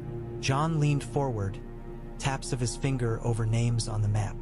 "You said there were rebellions," he said. "After the war, after everything at this tower." His eyes flicked briefly to Arthur's jaw, to the faint, white scar that ran along the bone. "Greyjoy, the Iron Islands." Arthur nodded. "They rose in defiance of King Robert. He burned their fleet. Lord Stark took their last son to Winterfell. That is what the merchants say." His voice gave nothing away, but Jon had learned to hear the subtle currents beneath it. Something about the name Stark always made it go softer. There have been other troubles since. Men of the Reach bickering over borders. Dornish lords deciding when they will pretend fealty and when they will not. And the dragons? Jon asked quietly. You said once that the last dragons died before you were born. But the name remains. Targaryen." He had practiced saying it in secret, rolling the syllables around his tongue. It tasted of smoke and some half-remembered melody. Arthur's eyes flicked to his. "What do you know of that name, boy?" Jon hesitated. The truth pressed at his teeth like something wanting out. In his dreams, he had flown over black water on a beast with wings like sails. He had seen a woman with silver hair standing in a place he did not recognize. He had smelled ash and salt and heard a baby crying while a man smiled sadly over it. "I know what you have told me," he said instead, "that they ruled for nearly 300 years, that a Targaryen prince died on the Trident, that the king who burned people alive was of their blood, and," Arthur pressed, voice low, "and that men still whisper their name," Jon admitted, "even in the taverns down in the valley. I have heard them. Some curse it. Some say it with longing." He looked down at his hands, calloused and strong. "Sometimes I feel as though the word is a door that everyone else has seen, but no one will tell me what lies beyond." Arthur's hand closed briefly over the hilt of his dagger, then let it go. "Doors are dangerous things," he said. "Some, once opened, cannot be closed again." Jon's jaw clenched. "You cannot keep me in this tower forever." Arthur looked at him steadily. "No," he agreed, "I cannot. But while you are here, you will learn. Geography, history, the games men play when they are not swinging swords. Because when you step into that world, it will not be enough to know how to cut a man down. You must know why he stands where he stands, with whom, and what he will do when you fall or do not." He tapped the map again, lower this time, near the rocky squiggles that marked Dorne. "You must know where you are, before you can know where you are going." Jon stared at the map. The tower was not marked upon it. Neither was he. Yet somehow, in that blank space where the Red Mountains bunched together, he felt his own shape, recent and uncertain. "What am I?" he asked suddenly. The question leapt out of him before he could stop it. "You call me boy, and Jon, and fool when I drop my guard. The merchants call me your nephew, sometimes, or your squire. But what am I really?" Arthur went very still. The candlelight painted hollows beneath his eyes. For an instant, something almost like pain crossed his face. "You," he said slowly, "are a sword I am still sharpening." Jon's hands curled into fists. "Swords have forges," he said, "and smiths, and names. They do not wake in the night from dreams of places they have never seen." Arthur's gaze sharpened. "Dreams?" Jon cursed himself silently. The word was out now. There was no recalling it. "Nightmares," he said, as if that would make them smaller. They are only nonsense. Wolves and snow and towers. I see your sword sometimes, and a woman with flowers in her hair. It is nothing. Arthur's stare felt like a hand on the back of his neck, steady and unyielding. No dream is nothing, he said, especially not in certain bloodlines. What bloodlines? Jon demanded. Arthur did not answer. Not yet. Instead, he carefully rolled the map, tied it with a fraying cord, and set it aside. Only then did he speak. Enough for tonight, he said. You will sleep, and tomorrow you will tell me everything you remember. Jon opened his mouth to argue, but something in Arthur's tone stopped him. It was not the command of a knight to a squire, nor the bark of a master-at-arms. It was something stranger, older, a man standing at the edge of a truth he had long avoided, deciding whether to step off. Yes, sir, Jon said, the words feeling both too small and too large. He blew out the candles and climbed the narrow stair to his bed. In the dark, the tower creaked and sighed around him. Somewhere below, he heard the faint scrape of steel as Arthur moved Dawn from its resting place, as if wanting it closer to hand when the dreams came. The tower changed in the dark.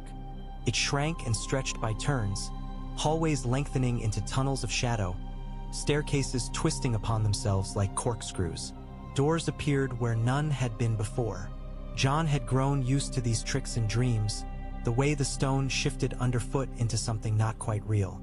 He had learned to recognize the moments when waking sense slipped. He knew he was dreaming when the air went cold. Not the crisp chill of a Dornish night at altitude, where the heat of day bled away and left only the thin bite of mountain air. This was deeper, stranger. It seeped into his bones, into his teeth. He could see his breath as he walked, a faint white cloud in the dark corridor. His bare feet did not feel the stones. They felt snow. He looked down. The flagstones of the tower floor vanished under a blanket of white, pristine and deep. His footprints pressed into it, leaving sharp impressions that filled slowly with a glittering blue light. He knew this was not true. He had lived his whole life in heat and dust. But the part of him that argued for reason was muffled, like a voice calling behind a closed door. The corridor ended in an archway he did not recognize. Beyond it lay a courtyard, but not the ragged, stone-walled space he knew. This one was broader, ringed by looming shapes. Statues, he realized as he stepped through, their features worn by time. Kings, perhaps. Lords. Their stone eyes watched him as snow fell silently around them. In the center of the courtyard stood a single tree. It should not have been there. It was old, older than any he had seen in the valley below, with a trunk pale as bone and branches spreading like the fingers of a giant hand. Its leaves were a deep, bloody red, though frost rimed their edges. Eyes had been carved into the trunk long ago, and some red sap, or something like sap, had dried beneath them like weeping. Jon stopped. He had never seen such a tree awake. Asleep, though he knew its name. Weirwood, his mind supplied, though he did not know where the word had come from. It sat in his chest like something remembered from before he was born. "Who are you?" he asked the tree, though he knew trees did not answer. The wind shifted. For a heartbeat, he thought he heard a woman's voice, soft and distant, carrying the smell of blue roses and blood. "Promise me, Ned," it seemed to say, though the name meant little to him. "Who?" he said again. Behind him, something moved. He turned, snow crunching under his feet, and saw them. Wolves, for of them, their coats gray and white, their eyes pale as winter sky. They stood at the edge of the courtyard, great as ponies, watching him. One stepped forward, nose lifted, drawing in his scent. Its eyes met his, and he felt a tug inside his ribs, as if some cord had connected them. Not just one wolf, though. In the shadows between the statues, more forms stirred. A great black wolf with eyes like embers. A white one, its fur gleaming, eyes red as the tree's sap. A shaggy brown creature with a torn ear. A lean, hungry-looking one with yellow eyes and a limping gait. They did not come closer. They only watched. Above them, the sky darkened. The snowflakes grew larger, heavier. Each one that touched his skin stung like a needle. When he looked up, he saw why. Something moved behind the clouds. Vast, sinuous shapes, their outlines blurred by the storm. Wings unfurled, scales glinting in flashes of red and gold and black. A roar rolled across the sky. No, not thunder. Not entirely. Something alive. Something furious. Dragons. The word rose in him like a tide, old and deep. He could feel the heat of them even through the cold. It licked at his face, his chest, tasting him. One of the shapes broke through the clouds, descending, and for a moment he saw its eyes. Molten, ancient, full of a recognition that made his bones ache. He did not know whether to run to it or from it. Jon. The voice did not belong in the dream. It came from everywhere and nowhere, cutting through the cold. Jon, wake. The wolves' heads turned as one, their gaze shifting past him. The tree's eyes seemed to narrow. The blue rose he had not noticed until now, protruding through the snow at the base of the weirwood, shivered. He bent without meaning to, fingers reaching for the flower. Its petals were soft under his touch, its color wrong for this place, too bright against all the white and red. For an instant, he thought he saw a woman's hand instead of his own, pale and slender, stained with blood. Jon. Hands gripped his shoulders. The courtyard snapped away. He woke with a strangled gasp, his bed beneath him, his thin blanket tangled around his legs. The air was hot and close, his skin slick with sweat. The tiny window of his chamber showed no snow, only stars and a sliver of moon. Arthur Dayne sat on the edge of the bed, fingers still firm on his shoulders. In the darkness, his face was a series of planes and shadows. There was concern there and something like recognition. "You cried out," Arthur said quietly, "loud enough to wake the dead. Or me, which may be worse." Jon swallowed, heart pounding. His mouth tasted of cold. "I dreamed," he said, as if it were not obvious. Again, Arthur's grip did not loosen. "Tell me." Jon hesitated. The instinct to hoard the dream roiled inside him, childish and fierce. It felt private in a way a sword drill did not. The wolves, the tree, the rose, the dragons, these seemed his, somehow, part of him. To speak them aloud might let someone take them. But Arthur had asked, and Arthur seldom asked without reason. "There was snow," Jon said slowly. His voice felt thick, deep. "I was barefoot, but I was not cold. Not the way I should have been. There was a tree, white as bone, with a face." He shook his head. "It sounds mad." Arthur did not scoff. "Go on." "There were wolves," Jon continued, "big as horses, gray, black, white, all watching, and above dragons." The word left his mouth and hung in the hot air, steam on a cold day. "I could not see them clearly, only their shapes, their eyes. They felt familiar, as if I had always known them, and had only just remembered." Arthur was very still. "And a rose," Jon added almost reluctantly. "Blue, growing in the snow, at the foot of the tree." At that, something changed in Arthur's face. The hardness that battle and years had carved there cracked, just a little. For a moment he looked older, more human, less the unshakable knight. "A blue rose," he repeated softly. "Of course. You know what it means," Jon said, accusation pricking beneath his words. "I know what it meant to someone," Arthur murmured. "Once." Jon pushed himself up, shrugging off Arthur's hands. "You always say dreams are only dreams," he said. "Yet when I speak of this, you look at me as if I have drawn a sword on you." Arthur drew in a slow breath. "Because I am not the only one who has walked such halls," he said. "There was a time when your prince, my prince, spoke often of dreams, of prophecies, of swords and darkness and light. It led him where it led him. To the trident," Jon said. "To his death." "Yes." The word was flat. "Am I like him?" Jon demanded. "Is that what you see when you look at me? Some ghost of a man you failed?" Arthur flinched barely, but it was there. "You are not Rhaegar," he said. "You are Jon. Do not mistake one for the other." "Then tell me why I dream of dragons and snow and wolves I have never seen," Jon insisted. "Tell me why I wake with the taste of frost in my mouth in a land of dust. Tell me why you look at a blue rose as if it is a knife." Arthur's jaw worked. In the dim light, his scar stood out stark and pale. He looked, in that moment, less like the legendary sword of the morning and more like a man who had carried a secret for too many years. "Not tonight," he said at last. Jon's temper, already raw from the dream, flared. "When then? When I am grown. When you are in your grave. When some king's men come riding up the mountain and I find out who I am from the way their blades cut." Arthur's gaze snapped to his. "Do you think I have kept you here out of malice?" he asked, voice low and fierce.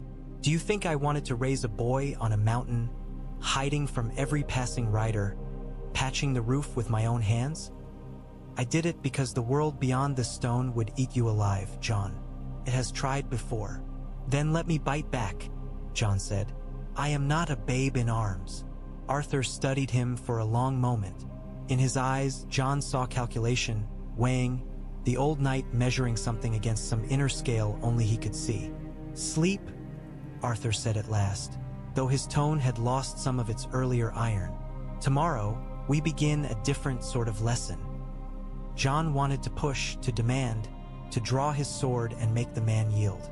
But something in Arthur's face held him. There was fear there, yes, but not for himself.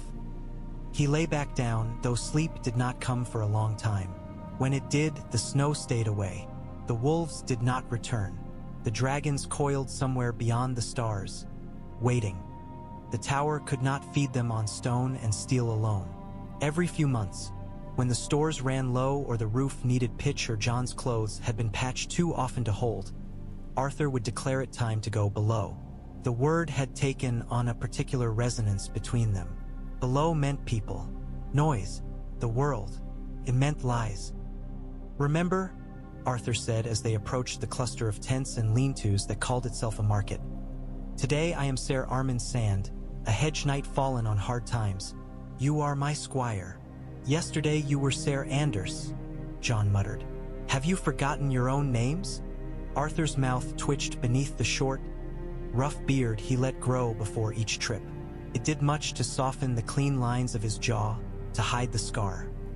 Combined with the plain brown cloak and the old, unremarkable sword at his hip, it turned the sword of the morning into just another sunburnt man on a dusty road. "A knight must be many things," he said. "Where we are concerned, first of those is forgettable." Jon tugged his hood forward, though the day was hot. Sweat beaded under the coarse fabric. He had grown taller since their last visit. The old shirt they had bought then sat higher on his wrists now, showing bony forearms browned by the sun. He would need new clothes again soon, and boots, his current pair pinched at the toes. "Your tongue will give us away if you wag it," Arthur added. "No questions about dragons. No discussing your dreams with strangers." "As if I share those easily," Jon said. He fell quiet as they passed under the shade of the first awning. The shift from open sun to canvas-filtered light always made him feel briefly off balance, as if he had stepped into a different world. The air changed, too, filling with the smells he associated with these rare excursions. Sweat and spices, goat and cheap wine, oranges and dust. Voices rose and fell, a babble of Dornish accents. Here and there, other tongues pricked his ear.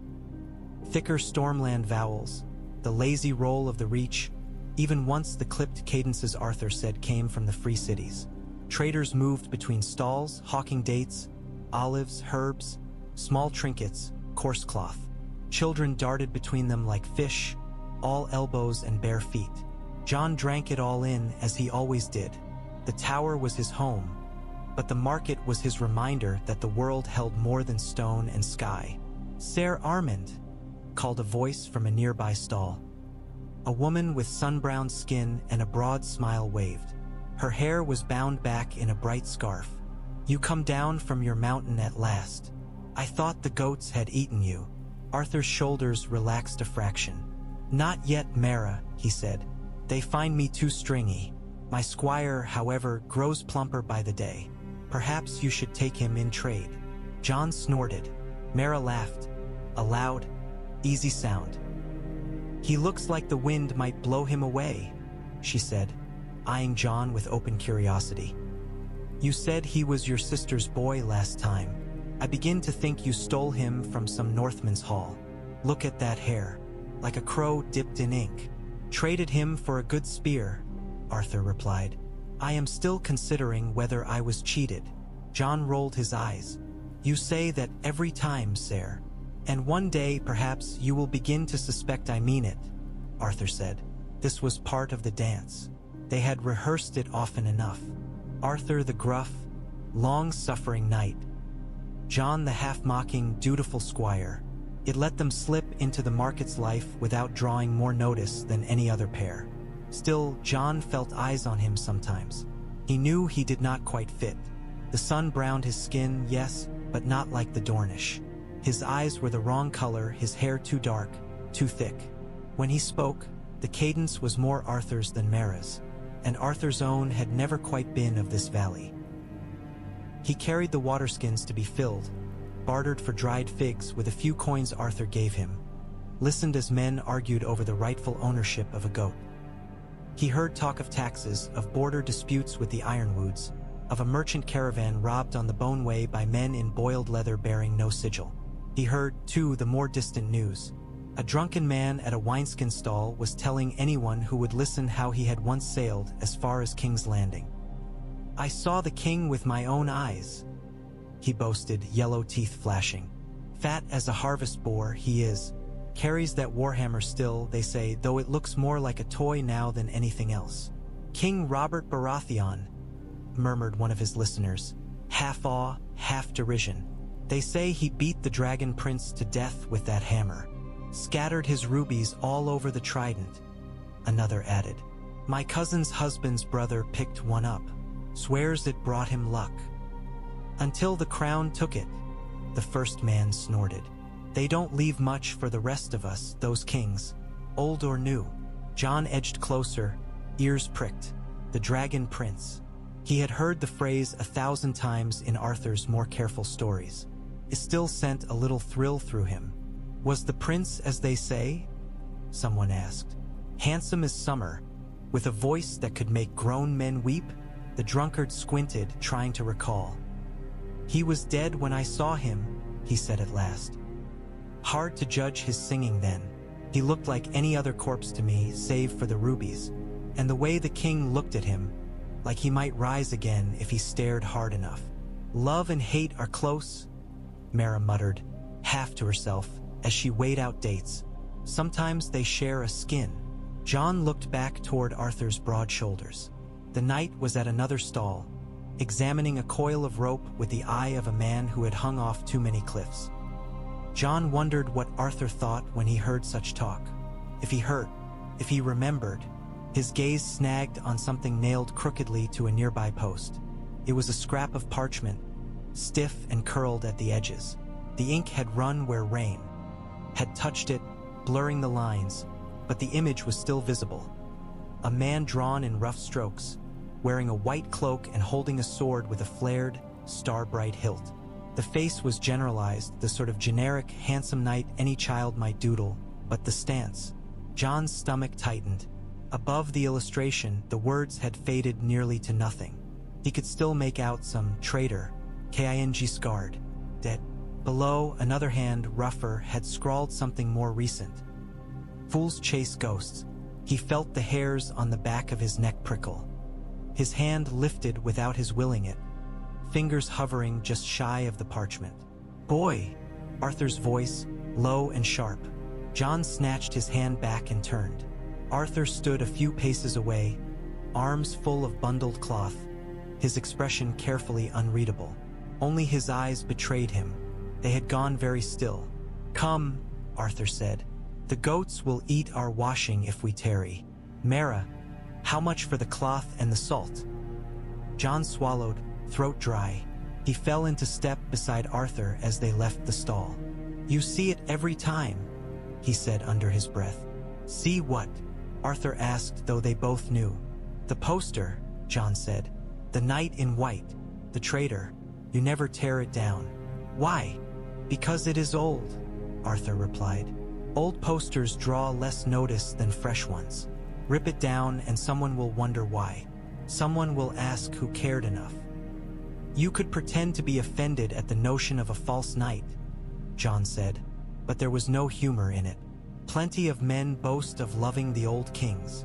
Plenty of men die for boasting of loving the wrong dead king, Arthur said evenly. And I have died once already. I do not wish to do so again just to satisfy your itch. Jon bit the inside of his cheek. You are not a traitor, he said. Arthur's jaw tightened. That depends on whose story you listen to, he said. To Robert Baratheon I am. To Eddard Stark perhaps less so. To others I am nothing at all because I am dead. And that, Jon, is what keeps you breathing. They passed another knot of men. One mentioned the name Targaryen. Jon's head whipped around. Viserys, they call him. The man was saying, king of beggars across the narrow sea, trailing after magisters' tables, whining for ships. And his sister, another added, voice low, Daenerys. They say she is as fair as the queen who never was. They say many things, Mara said briskly, shooing them along. They say Dornishmen have tails, too. Jon filed the names away. Viserys, Daenerys, a boy and a girl with a name that felt like a distant chord plucked inside his chest.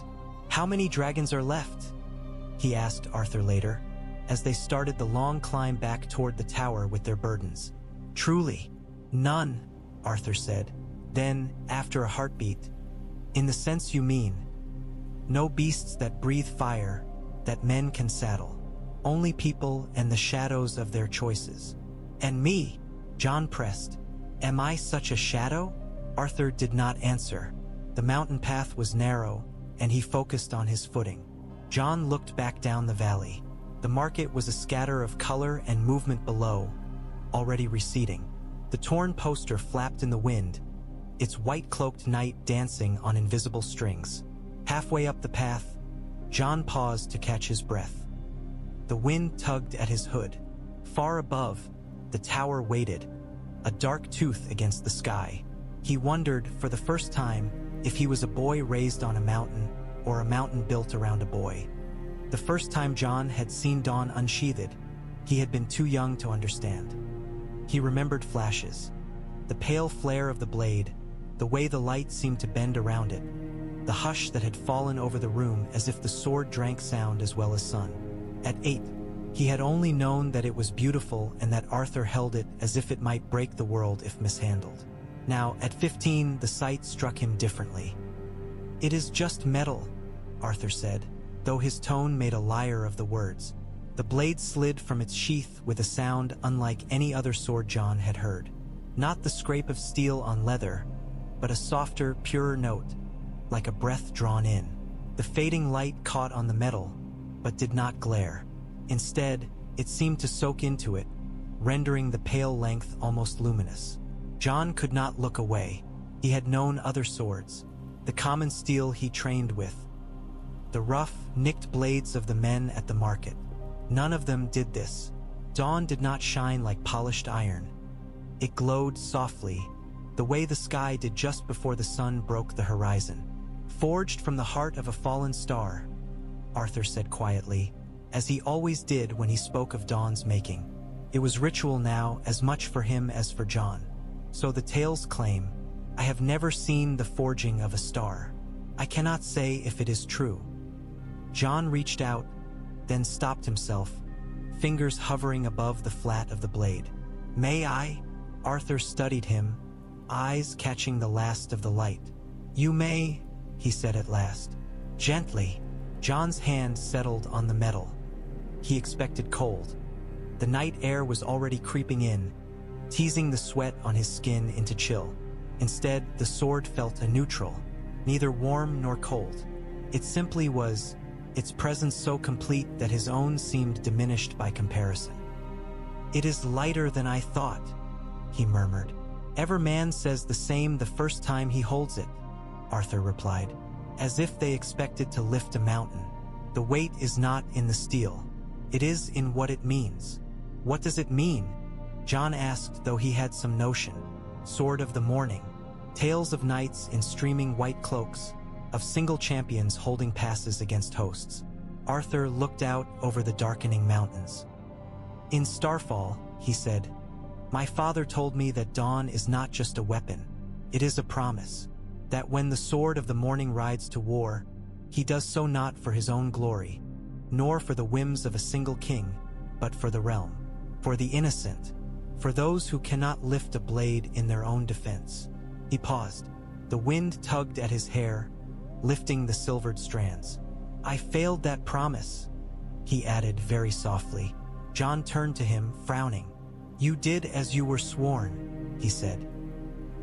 He had heard enough of that day at the Trident, of the madness in King's Landing, to know where Arthur's thoughts had gone. You obeyed your vows. I obeyed the wrong man, Arthur said. I stood where I should not have stood, and I was absent where I was needed most. Dawn shone in all the wrong places. Jon thought of the torn poster of the words traitor and dead, of the way Arthur looked at blue roses and dragons in his dreams. Then perhaps, he said slowly, you can make it shine in better ones now. Arthur's mouth quirked. That is the hope, he said, though I suspect the world will do its best to thwart us. Jon ran his fingertips along the sword's flat, feeling the subtle ripple where molecule met molecule. You said once that I might lift it, he said. Someday. I did, Arthur agreed, and that dawn belongs to those who are worthy, not just to Danes. Jon glanced sidelong at him. Do you truly mean that? Or is it a story meant to keep a boy eager in his drills? Arthur's gaze met his, steady. I mean it, he said. The sword does not care whose hand grips it, so long as that hand knows what it is for. And what is it for? Jon pressed. Arthur considered him for a long moment, then slowly sank to one knee, holding the sword horizontally between them. The fading light haloed his bowed head. For standing between the darkness and those who cannot, he said. For being the first light when the night seems endless. For remembering, when kings forget, that their power rests on the lives of small folk who do not sit on thrones or wear crowns. He lifted the sword a little. Take it. Jon's heart lurched. Now, Arthur said. You will not wield it in battle today. There is no battle here, but you will feel its weight. You will know how it sits in your grip. And you will remember that whatever else you are, Jon, you are not only a boy hiding in a tower. You are being shaped into something that may matter when the world cries out for it. With hands that suddenly seemed clumsier than they had in the yard, Jon wrapped his fingers around the hilt. To fit, he had expected it to be too large, too unwieldy. Instead, it settled into his grasp like a truth that had waited years to be spoken. The balance was exquisite, the point hovering with barely an effort. The glow of the blade intensified, or he imagined it did, as if responding to the contact.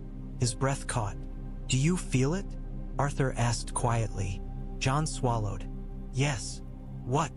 A pull, Jon said, as if it wants to move, to cut, not in anger, just as if that is its purpose, and it recognizes my hand.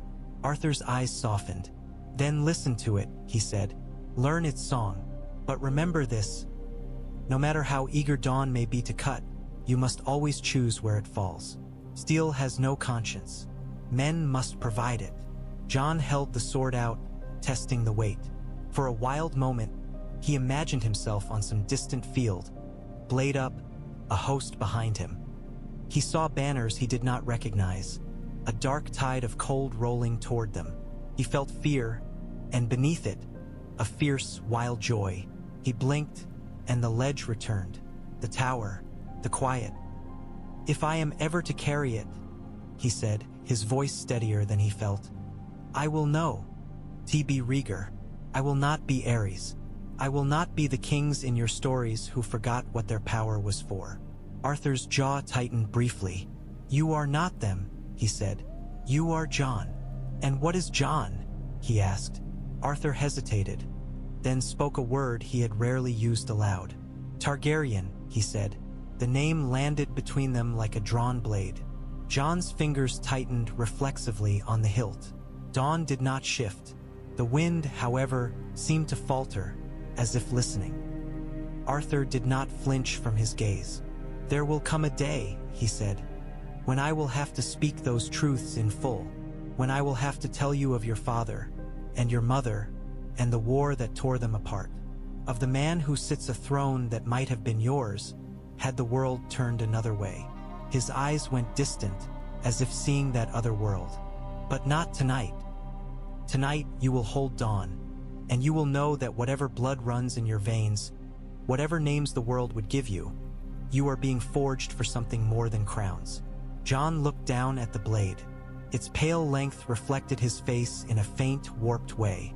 For a moment, he saw two of himself, one with a crown of twisted metal and fire, eyes hard as stone. The other with a cloak of gray fur, snow in his hair, eyes fixed on something far beyond any throne. He blinked, and both images vanished. "Then forge me well," he said. Arthur's hand closed briefly over his on the hilt. "I intend to," he replied. They heard the riders before they saw them. Hoofbeats, muffled at first by distance and stone, carried oddly in the Red Mountains. Sometimes sound bounced from ridge to ridge and vanished. Sometimes it came straight and true. This time, the rhythm was unmistakable. More than 2 or 3 horses, moving in loose formation, not the erratic clatter of goats or lone travelers. Arthur stiffened where he sat mending a saddle strap. Jon saw it. The brief narrowing of his eyes, the way his hand went automatically toward the sword at his side. Not Dawn, the plain one. "Up," Arthur said, already rising. "Take the bow, the quiver, to the top of the low wall." Jon's pulse quickened. "Bandits?"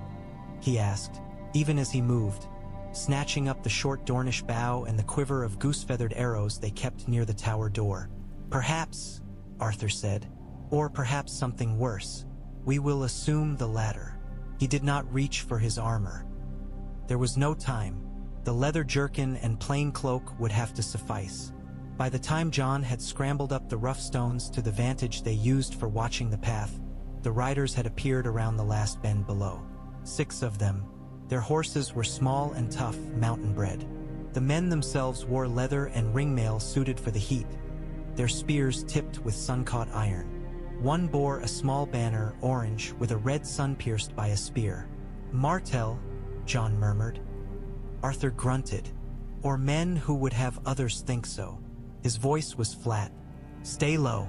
Do not loose unless I shout for it. If you must, aim for horses, not hearts." Jon wriggled into position behind a tumble of fallen stones. The bow nestled against his palm. From here, he had a clear view of the path. The riders would have to come single file for the last stretch. The mountain permitted no other arrangement. His heart hammered. They had seen other travelers over the years. Lonely shepherds, a tinker woman with a cart of pots that had rattled amusingly. Those had passed below on the lower track, never glancing up at their lonely spur of rock. These men were looking. He saw their faces as they drew nearer. Lean, sunburnt, eyes sharp. The man at their head had a thin scar along his cheek and eyes like wet sand, pale and watchful. His beard was neatly trimmed. The sigil on his small round shield matched the banner. "Prince's men," Jon murmured. "Or a lesser cousin's," Arthur replied. He had stepped away from the tower door, into the open space of the courtyard, hands visible and empty. He looked every inch the weathered cells were now, the set of his shoulders relaxed, his stance non-threatening.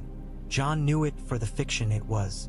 The riders pulled up short of the last bend, conferring briefly. Then the leader raised a hand and nudged his horse forward alone. His men followed at a distance, keeping their spears upright but ready. "Ho, the tower!" the leader called in a voice that carried easily up the slope. "I had not thought anyone lived in that pile of stone." Arthur leaned one shoulder against the low wall, the picture of lazy indifference. "Someone must keep the rocks from feeling lonely," he replied. What brings you up here, sir? Captain, the man corrected mildly. No, sir, for me. We came to see if the tales were true. Old watchtowers often hide new smugglers. My lord would rather know which they are. Arthur's eyes flicked briefly to the banner. Your lord being? Lord Martell, the captain said. There was no boasting in it, merely statement. He might have been saying the sky was blue. Jon's fingers tightened on the bow. Arthur shrugged, as if prince and son and spear meant nothing. Tell your prince I am no smuggler, he said. Only a man who prefers stone under his feet to sand. And yet you buy salt and cloth in the valley, the captain said. You pay with good silver. You do not say from where it comes. From my sword arm, Arthur said. Sold in smaller bits than it once was. Convenient, the captain observed. For a man whose face no one in the valley remembers before 10 years passed. Jon saw the shift then, the subtle angle of the captain's head, the way his gaze sharpened on Arthur's profile. His horse danced a little, picking up on some tension in its rider. Your name? The captain asked. Armin Sand, Arthur said without hesitation. Of no great distinction. I fought for this lord and that one during your little war. When the killing was done, I came here. No lord wanted me then. I have found I prefer their absence. One of the riders behind the captain snorted. No lord wanted you, he muttered, as if lords do not love men who live in towers and mind their business. Some lords love knowing every stone on their land, the captain said idly, especially when those stones once belonged to kings. Jon saw it then, the captain's gaze flicking, just for a heartbeat, to the faint outline of a sigil carved above the tower door. Time and wind had worn it almost away. Jon had never been able to make sense of it. A sword, perhaps, or a tower, or both. Who built this place? The captain asked. Arthur did not look up. Men long in their graves, he said. No one of note. It was a watchtower once. Now it watches only goats and dust. And boys, the captain said. His eyes had gone to the low wall where Jon lay. Jon froze. Arthur's head turned, lazy as ever. My squire, he said. The boy you saw with me in the valley. He's as good as a goat when it comes to scrambling rocks. Less good at staying still. The captain's gaze lingered on Jon's hiding place. Jon wished the stones were thicker. Show yourself, boy, the captain called. I would see if hedge knights are raising princes up here without permission. Jon's blood went cold. His fingers spasmed on the bow. Captain, Arthur said, the word a mild rebuke. If I had a prince, do you think I would keep him half-starved on a mountain, teaching him to mend boots? Some men have odd noti. Ons of honor, the captain replied. Humor me. I have ridden a long way. Arthur's jaw worked once. Jon, he said, down, slowly. Leave the bow.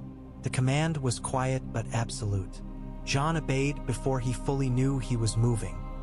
He slid down the stones, careful not to knock them loose, his heart in his throat. The bow he laid gently behind a rock, hidden but within reach. He stepped into view. The captain looked him over with a professional eye. Jon stood as straight as he could, resisting the urge to pull his hood up again. Let them see his face, he thought. Let them see how ordinary it is. Tall, the captain remarked, for a squire. He eats more than he earns, Arthur said dryly. I have told him often that if he wishes to keep growing, he must find a lord with a richer purse. Northman's hair, one of the other riders observed, and those eyes, gray as riverstone. Jon kept his expression carefully blank. His pulse thudded in his ears. Your mother? The captain asked. Dead, Jon replied. The lie came easily. It was close enough to a truth he did not know. Ser Armand took me in. From where? Jon opened his mouth. The script Arthur had given him hovered on his tongue. A village name, a small sad story of bandits and fire. He thought of snow and wolves and a blue rose blooming in ice. From nowhere that concerns you, he said. Arthur's head snapped toward him. The riders stirred. One shifted his spear. The captain's eyes narrowed. "Bold," he said, "for a boy whose roof stands on land that belongs to Sunspear." "I patch my own roof," Jon said, heat rising to his cheeks. "I mend my own walls. I take nothing from your lord." "Save water and salt," the captain said, "and air which belongs to no one." He studied Jon a moment longer, then chuckled. "Relax, boy. I am not here to drag you down the mountain on a rope. If I did that for every stray squire, Dorne would be empty." Arthur exhaled, almost invisibly. "Then why are you here?" he asked. "Because my lord likes his maps accurate," the captain said. "Once this tower was nothing. Now there is smoke from its chimney and coin from its hand. He wishes to know why. Perhaps one day he will have use for such a man as you, or perhaps not. Either way, I will tell him there is a gruff hedge knight and his sharp-tongued squire playing at goats up here." Nothing more. The words should have eased Jon. Instead, they set his teeth on edge. Nothing more. The idea that his life, his dreams, his secret sword drills could be summed up so easily made him want to shout. Arthur inclined his head. "Then we have wasted your ride," he said. "I apologize." "Not entirely," the captain replied. "The view is pleasant." His eyes flicked once more to Jon, assessing. "Be careful, boy," he added. "Mountains hide things kings would pay to find, or to bury. Do not let yourself be either." He wheeled his horse, signaled his men. They rode back down the path in a clatter of hooves and jingle of harness. Dust rose in their wake, then settled. Only when they were truly gone did Arthur turn to Jon. "What?" he said very calmly. "Possessed you to answer him so?" Jon bristled. "He spoke of me as if I were nothing." "You are nothing to him," Arthur said, more sharply than Jon had heard in some time. "Nothing is safe. Nothing can move unnoticed. When you insist on being something, the world begins to take an interest." "I will not live my life as a shadow," Jon retorted. I am not a secret to be kept in a box." Arthur's eyes flashed. "You are alive because you are a secret," he said. "Do you think Robert Baratheon has forgiven the very existence of your blood? Do you think his men would hesitate a moment if they knew a son of Rhaegar lived, hidden on a mountain with the last of his white cloaks?" The name hit like a slap. Jon's breath caught. "You said it," he whispered. "You said." Arthur closed his eyes briefly. "I said too much," he muttered, "and not enough, which is the story of my life." Jon stepped forward, fists clenched. "Rhaegar," he said, "you have never spoken his name in front of me. Not like that. Not tied to me." The wind picked that word up, Rhaegar, and carried it along the ridge. Arthur looked at him for a long, bleak moment. "We will speak of it," he said. "Soon. For now, know this. If you throw away your nothingness too lightly, you may find the world eager to define you without your consent." "I would rather define myself," Jon said. Arthur's mouth twisted. "So would every prince I have ever known," he said. "Few of them managed it." Jon stared down the path where the Martell men had gone. The sun glared off their distant helms, then lost them behind an outcrop. "Then perhaps," he said softly, more to himself than Arthur, "I will not be like any prince you have known." Arthur said nothing. His gaze went to dawn, visible through the half-open tower door, its pale hilt a quiet promise in the gloom. The incident with the Martell men did not end when their captain turned his horse away. They had begun to descend, dust pluming behind them, when one of the riders in the rear glanced back over his shoulder. Jon saw the man's gaze snag on the tower door, on the faint gleam of pale stone where Dawn's hilt rested just within.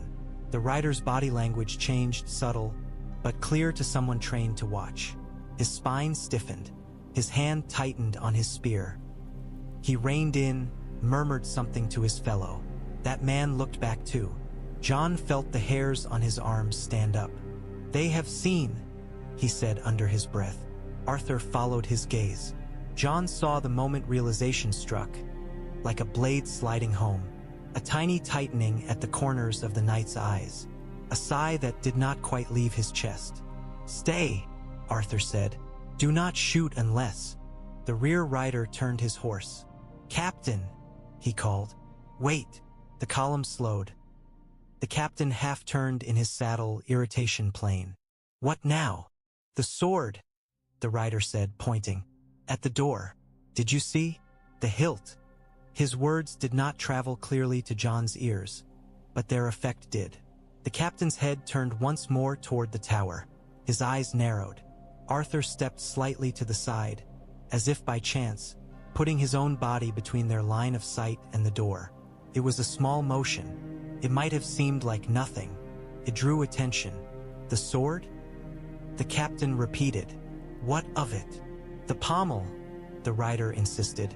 "I have seen drawings, stories. They say the sword of the morning's blade has a hilt like pale stone, carved like a falling star. That looked like any well-made sword." Arthur cut in, his tone bored. "The boy polishes it too often. It gleams. You Dornish see a shining toy and think it must belong to a prince." Jon saw the rider's jaw work. "If there is a man in these mountains with a blade like that," he said stubbornly, "my lord would pay well to know it."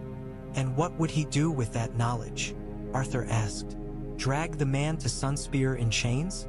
Put him on display? I have seen courts that collect rarities. They are seldom kind to the things they collect." Jon's hand tightened on the bow. His heart pounded against his ribs. The captain's gaze flicked between Arthur and the rider. He saw the stubborn tilt of one jaw, the careful ease of the other. "Enough," he said. "We came to see if smugglers had taken roost. We found only a half-mad hedge knight and his mouthy squire.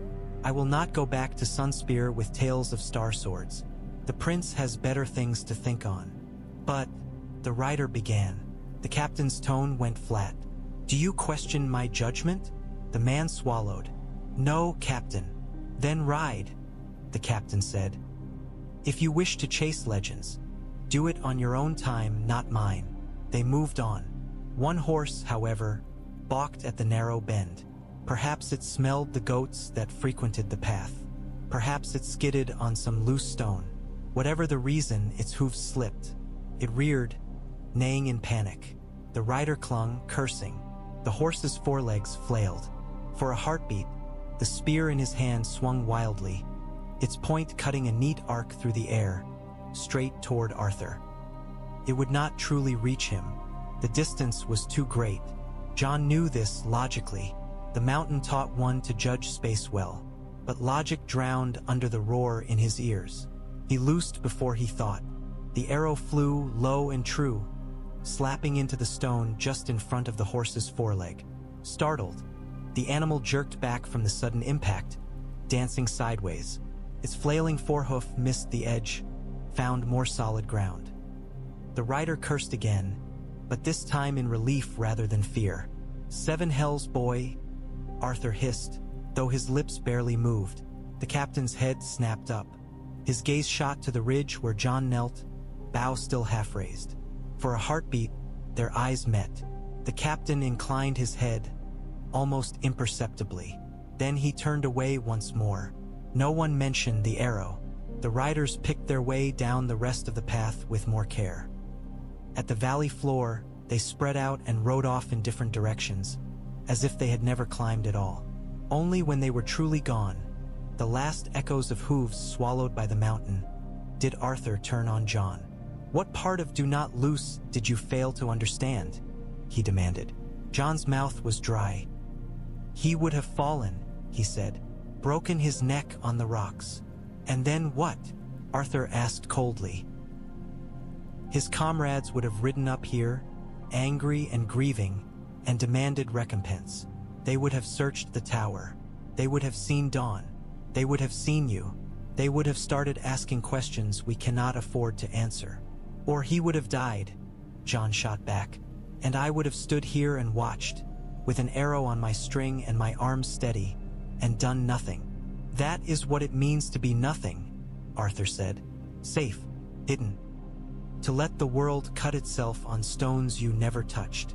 "I cannot," Jon said. The words burst out of him, fierce and hot. "I will not. If I can save a man and do not, what is the point of anything you have taught me?" Arthur's eyes flashed. For a moment, Jon thought he would reach for his sword. Not in violence, but out of some need to have the steel in his hand when he spoke hard truths. Instead, he pinched the bridge of his nose between thumb and forefinger, as if staving off a headache. When he spoke, his voice was quieter. "You are your mother's son," he said. "Foolhardy, brave, unable to stand aside when you see another in danger." The word mother cut deeper than any reprimand. Jon swallowed. "You knew her," he said. "Did you think I would not ask if you dangled that word before me?" Arthur's hand dropped. "I knew her," he said. "I swore to protect her. I failed in the end, as I failed her brother, as I failed my prince." "You kept me alive," Jon said. Does that not count? Or is that another failure?" Arthur looked at him, really looked, as he had on the day he first placed Dawn in Jon's hand. "I do not know yet," he said. "That is the honest truth. Perhaps one day the world will thank me for bringing you through its fires. Or perhaps it will curse me for not letting you die in your mother's arms." Jon's stomach twisted. "You speak as if I am a weapon that may cut the wrong way." "You are," Arthur said. "Every man is. The sharper we hone you, the more damage you may do. That is why I fear when you loose without thought. Not just arrows, words, choices. I thought," Jon said stubbornly. "I saw a man about to snap his neck, and I thought it would be wrong to let him do it for the sake of a secret that is half a life to hide and all of it to lose." Arthur closed his eyes briefly. "You are not wrong," he said. "You are simply inconvenient to my plans." "Then your plans must change," Jon said. Silence stretched between them. The wind tugged at their cloaks, carrying the faint tang of goat and stone. "At dusk," Arthur said finally, "we will speak in the hall. Bring your dreams with you, and your questions. I will bring what answers I can." Jon's heart thudded. Truly, Arthur said, "you are right about one thing. I cannot keep you as a shadow forever. The world has already begun to notice your outline. It is past time you knew what it is you cast." He turned toward the tower, his shoulders set. Jon looked down at the arrow lodged in the rock. The shaft quivered slightly in the breeze, embedded just where he had aimed it, close enough to startle, not to maim. He wondered which of them, in the end, would be more shaken by the shot, the rider below or the boy on the ridge. He climbed because he could not sit still. The tower felt too small. Its walls, which had always been a shelter, pressed in like the ribs of a cage. The narrow hall where they took their meals, the yard where he had sweated and bled, the chamber where he had dreamed of wolves and dragons, all felt suddenly like pieces of a puzzle he had outgrown. So Jon went up. He knew the path. As a younger boy, he had followed it on dares of his own making, scrambling across knife-edge ridges and up steep chimney cracks until Arthur had caught him halfway and threatened to bind him to the tower with rope. He was taller now, stronger. The rocks he had once struggled to haul himself over yielded more easily to his hands. The air thinned as he climbed. Each breath dug deeper into his chest. The sun had vanished behind the western peaks, leaving a wash of purple and deepening blue. Stars pricked through, shy at first, then bold. At the top, the mountain narrowed to a spur barely wider than a man's shoulders. Jon stepped onto it with care, feeling the void on either side. A wrong move here would mean a long, brief fall. He relished the risk.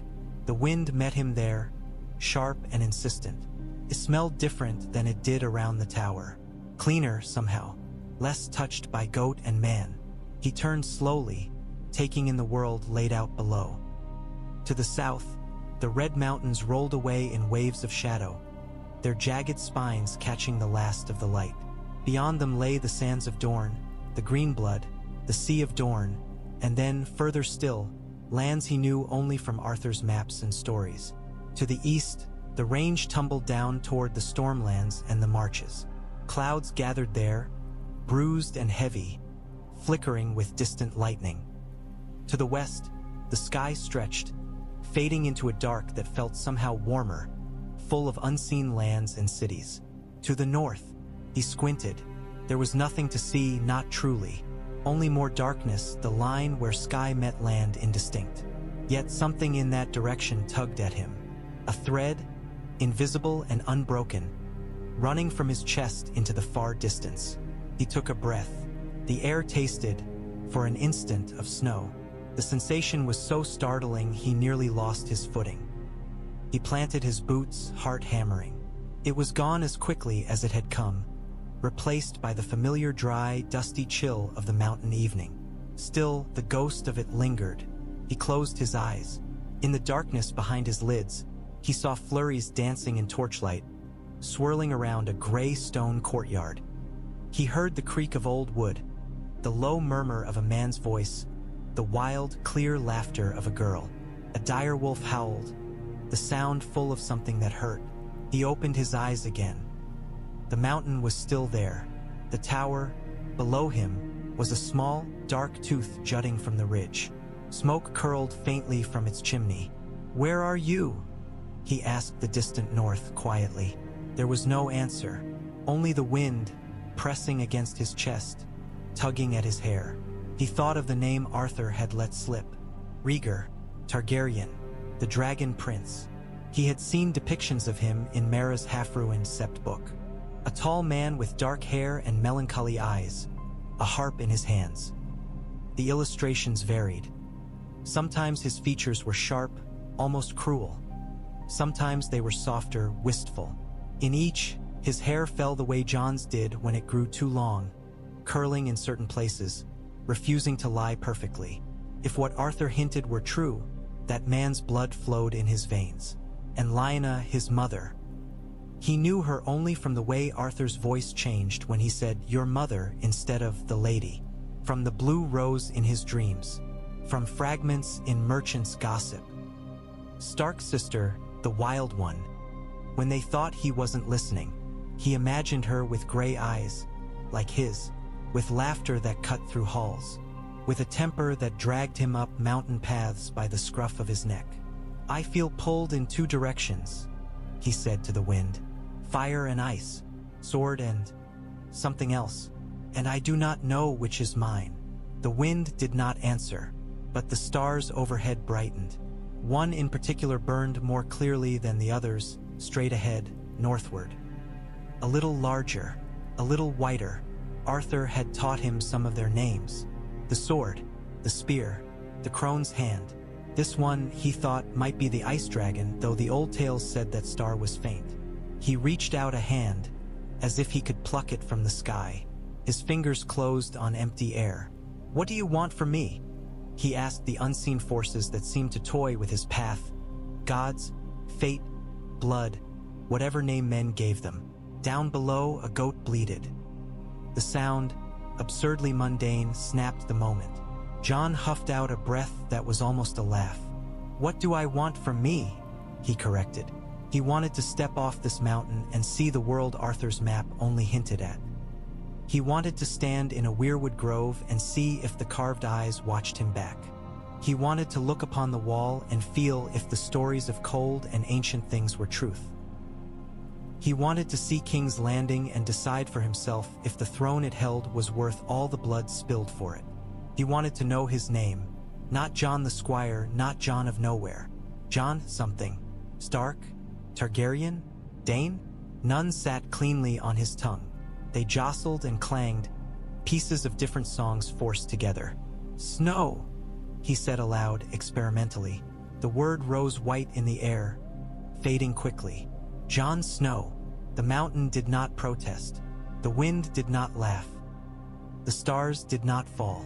He knew dimly that in the north bastards took such names. Snow for the north, sand for Dorne, rivers for the trident. A maester's logic, neat and tidy. A way to mark those who did not belong fully. "I do not belong anywhere," he told the night. "So perhaps it fits." He stood there until the sky went truly black, the stars hard and bright. The cold he had imagined Earl. You're never fully returned, but a chill settled on his skin that had nothing to do with air. It was the awareness of standing on the edge of something, of being the point on which a scale might one day tip. At last, he turned and made his way back down, carefully, feeling his way with hands and feet. The tower's small windows glowed faintly with firelight. Somewhere inside, Arthur waited with answers he had avoided offering for years. Jon's pulse quickened, not from the climb now, but from what lay ahead. The storm came without much warning. Clouds piled over the mountains through the afternoon, heavy and greenish at their undersides. The air grew thick, every breath feeling like it had to be pushed through something. Jon's skin prickled. Goats bleated uneasily near the lower rocks. By the time the first thunderhead cracked open, Arthur was already unwell. It began with a cough, dry and persistent. Jon had noticed it that morning. An irritated clearing of the throat between sword drills, a wince when Arthur parried a heavy cut and the force jarred his chest. The old wound from Eddard Stark's pommel sometimes pained him in damp weather, but this felt different. "You should rest," Jon had said. "I will rest when I am dead," Arthur replied, but the words lacked their usual bite. He finished the lesson early. By mid-afternoon, his skin had gone hot to the touch. A flush crept up his neck. He waved away Jon's concern at first. It was only when he staggered slightly on his way down the narrow stair, one hand catching the wall with more force than grace, that Jon's unease hardened into something sharper. "Sit," Jon said, more sharply than he had ever spoken to Arthur before. Arthur raised an eyebrow, as if some part of him were amused even through the haze. "Giving orders now, are we?" "Yes," Jon said. "Sit." Perhaps it was the tone. Perhaps it was the way his vision swam. Whatever the reason, Arthur obeyed. He sank onto the old bed they kept near the hall's hearth, the one Lyanna Stark had once lain upon in a tower not so far from here. Jon tried not to think of that. The first thunderclap rolled over the stones as he fetched water. Rain followed, lashing the tower in sudden sheets. The roof, patched as well as two pairs of hands could manage over the years, held, though a few persistent drips began to appear in familiar places. The air cooled with the storm's arrival, but Arthur's skin burned under Jon's palm. Felt wrong seeing him like this. Arthur Dayne had always been a constant, as much a part of the tower as the stones beneath their feet. He moved with unshakable purpose. He spoke with measured certainty. Even his rare moments of humor had the steadiness of a man who knew his own edges and had made peace with them. Now his breaths came shallow and fast. Sweat beaded on his brow. His hands, which usually held Dawn with such surety, trembled when he tried to sit up. "Lie still," Jon said, pressing gently against his shoulder. Arthur gave him a look that might have been protest, then seemed to think better of it. He lay back. Jon wrung out the cloth, cool water slapping into the bowl, and pressed it to Arthur's forehead. The older man hissed softly at the touch. "Do you remember?" Arthur said hoarsely. "What I told you of wounds? That if they fester, you cut out the bad flesh," Jon replied. Arthur's mouth twitched. "And if the rot is in the lungs?" "You do not speak such foolishness," Jon said sharply. "You drink. You sleep. You let the boy you honed to carry water do so." Arthur's eyes eased closed, the ghost of a smile still there. "Very well, Healer Snow," he murmured. Jon stilled. "Snow?" Arthur's lashes fluttered. "What else would you be?" he muttered half to himself. "Too much north in you for sand. Too much wolf." The word wolf scraped something inside Jon's chest. "What did you say?" he asked. Arthur did not answer. His breath rattled once, then steadied into something like sleep. Outside, thunder boomed again. Lightning flashed, briefly silhouetting the tower's narrow windows.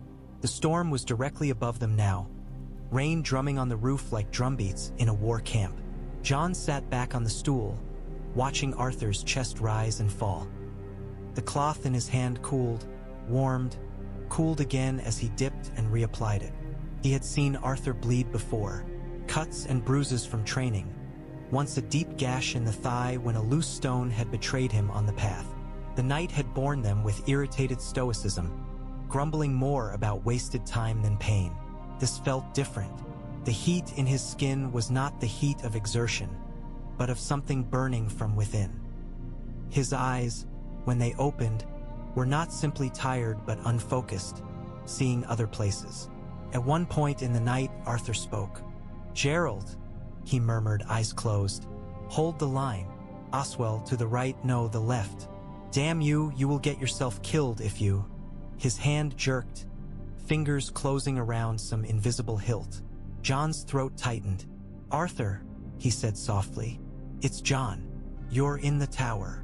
"The tower?" Arthur echoed. "Always the tower. Of joy, they called it, as if walls could speak the truth." He laughed, a crack sound. "No joy there, only blood, only promises." Jon's grip on the cloth tightened. "What promises?" he whispered. "Promise me, Ned," Arthur said, and Jon's heart stuttered. "Promise me you will keep him safe. Promise me you will take him far from kings and their madness. Promise me you will not let my failures follow him." "Eddard Stark," Jon breathed. The name tasted like snow and stone. Arthur's head rolled on the pillow. "Honor is a cruel jailer," he murmured. "We chained ourselves to it and called it virtue. We watched children burn and said, 'Our vows are vows.'" Jon swallowed hard. "My father," he said. The word felt both right and wrong. "Who was he?" Arthur's eyes fluttered. For a moment, Jon thought they might open with clarity, that he might have forced the truth out of fevered dreams. Instead, Arthur's gaze remained turned inward. "The prince," he said. "He played his harp under the stars and spoke of songs that would save the world. He believed the words written by old men who had never seen a battlefield. He thought if he poured enough blood onto the altar of prophecy, the gods would take notice." "Rhaegar," Jon whispered. The syllables fit in his mouth like a blade into a sheath. Arthur's fingers twitched, as if they held dawn. "The wolf girl," he said next, and Jon's chest constricted. "She laughed at us, at him. Crowns. She did not want to be a queen.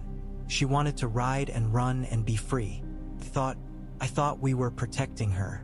All we did was build her a prettier dungeon." He drew a ragged breath. "Ned loved her," he added, in his stiff way. When he looked at her, it was as if he saw the last light of summer.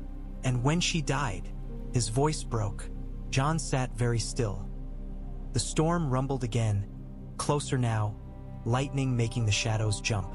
The tales in his own head, of a harp-playing prince, of a wild wolf girl, of a quiet lord with a long face, all rearranged themselves into something that made a terrible, beautiful sense. "Am I theirs?" he asked, not sure if Arthur could hear him. "Am I the blood you swore to protect?" Arthur's lips moved. Jon leaned closer. "Dragon and wolf," Arthur whispered. "Fire and frost. Dawn and dusk." He called it a song. "I called it folly. The gods called it a funeral." He shifted, as if trying to rise. Jon pressed a hand to his shoulder. "Lie still." Arthur struggled briefly, then sagged back, exhausted. Sweat glistened on his brow. He seemed smaller, suddenly, without armor, without certainty. "Do not let him be a song," Arthur whispered. "Do not let them make him a crown. Let him be a boy, for as long as he can." Jon's throat closed. "Who?" he asked, though he knew. Arthur's eyes opened, just a sliver. For an instant they were clear. "You," he said. Jon's breath caught. Then the fever claimed him again. His gaze went glassy. His breathing grew more labored. Jon sat through the night. He changed the cloth. He coaxed water past cracked lips. He listened to the storm rage and the old stones creak and the rasp of Arthur's breaths. By dawn, the fever had broken. Arthur slept more peacefully, his skin cooler to the touch. The lines of pain at the corners of his eyes eased. Jon sagged in his stool, every muscle aching with the strange fatigue of worry. He had no tears. Those had burned out of him sometime after midnight, when Arthur had whispered "you," and the world had shifted on its axis. Sleep tugged at him. He resisted, stubbornly. When Arthur finally opened his eyes, the light outside was pale and thin. Rain still pattered, but more gently. The storm had spent itself. "You look like death," Arthur rasped. Jon let out a breath that was half laugh, half sob. "You are one to speak," he said. They waited until Arthur could sit upright without swaying. The fever had left him hollowed. His cheekbones stood out more sharply, the skin under his eyes smudged with shadow. But his gaze, when he turned it on Jon, was clear. Jon preferred this worn, honest exhaustion to the heat-bright delirium of the night before. Dawn lay between them on the table, sheathed. His presence was deliberate. Arthur had placed it there himself, fingers lingering a moment on the hilt before he withdrew his hand. "A reminder," he said when Jon raised an eyebrow, "that whatever else passes between us, there is an oath at this table older than any words I will speak now." Jon tried not to stare at the sword. He failed. The pale hilt seemed to draw the light as always. It did not glow, not truly, but its quiet existence made everything else feel slightly less solid. "You spoke," Jon said, once the silence had stretched taut. "In your fever, of a prince, of a wolf girl, of a man named Ned, of me." Arthur's jaw tightened. "I remember," he said. "Fever looses tongues that have been bound too long." "You called me dragon and wolf," Jon went on. "Fire and frost. You said I was theirs. I need to know if that is true." Arthur's gaze did not waver. "Do you?" he asked. "Or do you simply want to know if the stories in your head match the blood in your veins?" Jon bristled. "Is there a difference?" "A vast one," Arthur said. "People kill for stories. They burn kingdoms for the shape of a tale they prefer. Blood is quieter. It only knows how to flow." Jon leaned forward, hands clenched. "I have lived my life on this mountain," he said. "I have eaten your food, trained with your sword, listened to your stories. I have dreamt of places I have never seen. I have heard my own name whispered in the mouths of strangers who do not know they speak of me.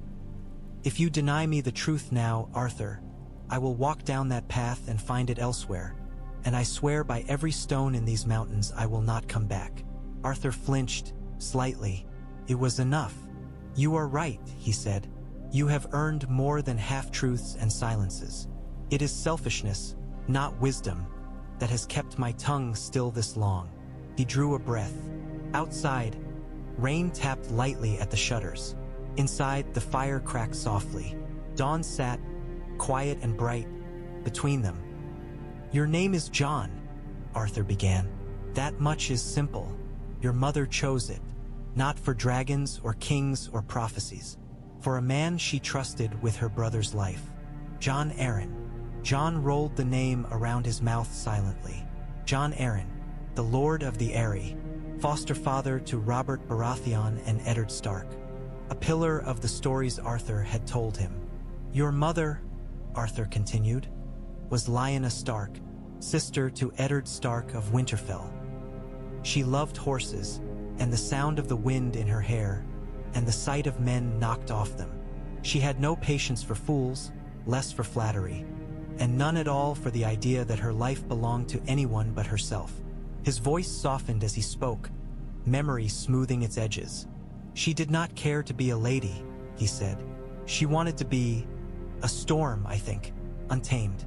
The world had other ideas." Jon listened, barely breathing. The image he had built from scraps. The laughing wolf girl, blue roses in her hair, unfurled with each word. "And my father?" he asked when Arthur paused. Arthur's gaze went to Dawn. "Your father," he said slowly, "was Rhaegar Targaryen, crown prince of the Seven Kingdoms, heir to a mad king, a man who loved books more than battles until the day he decided he must love both. He did not speak of harps or rubies or the trident. Not yet." Jon filled those gaps himself, with images from market tales and illustrations in old books. "He was not as the small folk say," Arthur added. "Not entirely. He was capable of cruelty through neglect, rather than malice. He was consumed by an idea, a song he thought he heard in every prophecy, a song of ice and fire, He believed you would be its final verse. Jon's skin prickled. Me? Arthur nodded once. He spoke of 3 heads of the dragon, 3 children. Elia gave him 2. The girl, Rhaenys, lively and brave. The boy, Aegon, solemn and serious even in his cradle. He loved them in his way, but he thought one more was needed. Born of fire and frost both. When he met Lyanna, he trailed off. The silence that followed was thick with unsaid things. They loved each other, Jon said. He did not phrase it as a question. It had to be that. Else all the tales, all the wars, all the blood were only uglier. Arthur looked at him, long and hard. They believed they did, he said. Others believed otherwise. Her betrothed, her brother. A king who saw only insult and treason. A realm that saw only a prince who stole a maid from her wedding and hid her in a tower.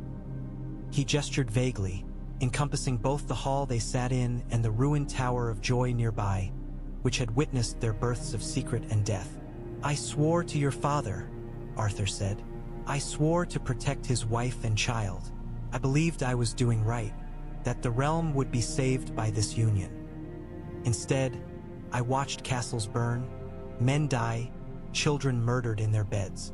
I watched the Mad King laugh as he burned your grandfather and uncle alive. I watched your father sing songs of destiny while the world cracked. He met Jon's gaze without flinching. If you wish to hate me for my part in it, I will not stop you. Jon's heart hammered. I do not know what I feel, he said truthfully. Angry, yes, that so much has been decided for me, that I have been hidden like a stolen coin. But hate, I cannot hate the man who kept me fed, who taught me to swing a sword, who sat with me when I dreamed of snow I have never seen. Arthur's shoulders eased, just a fraction. Your mother died, he said quietly. In childbirth, here, in this tower. I held your father's sword at the foot of her bed and swore by it I would know. He let you fall into Robert Baratheon's hands. Eddard Stark came. He wanted to take you north, to raise you in Winterfell. Jon's breath caught.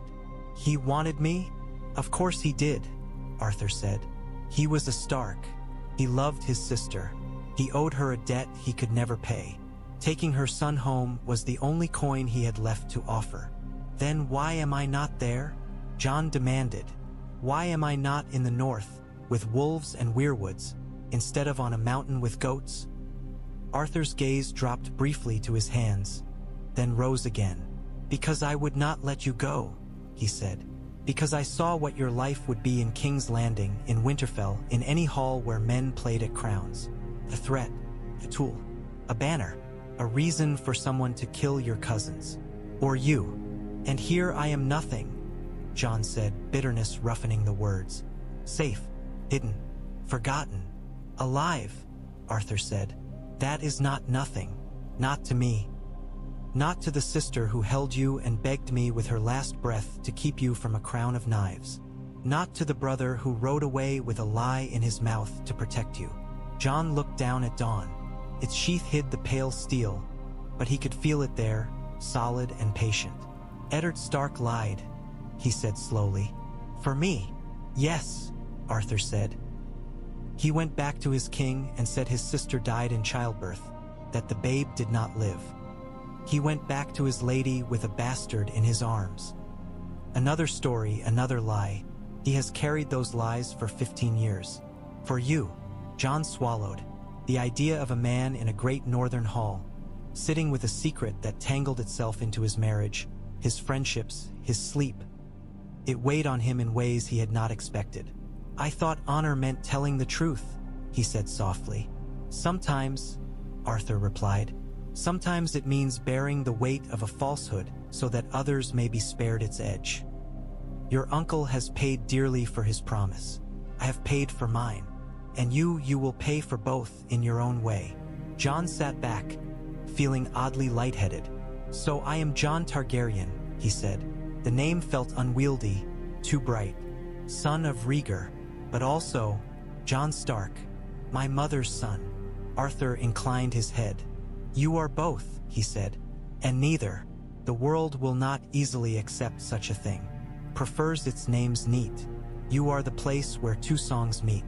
That is why I fear you. And why I hope. Hope for what? Jon asked. For some prophecy my father misread? I hope, Arthur said slowly, that you might be better than the blood that made you, that you might take the best of wolf and dragon and leave the rest in the ashes. That when the darkness I still half believe in comes, whether from beyond some wall of ice or from the hearts of men, you will stand with a sword in your hand and remember why it was forged. Jon exhaled. It felt as if he had been holding that breath since the day he was born.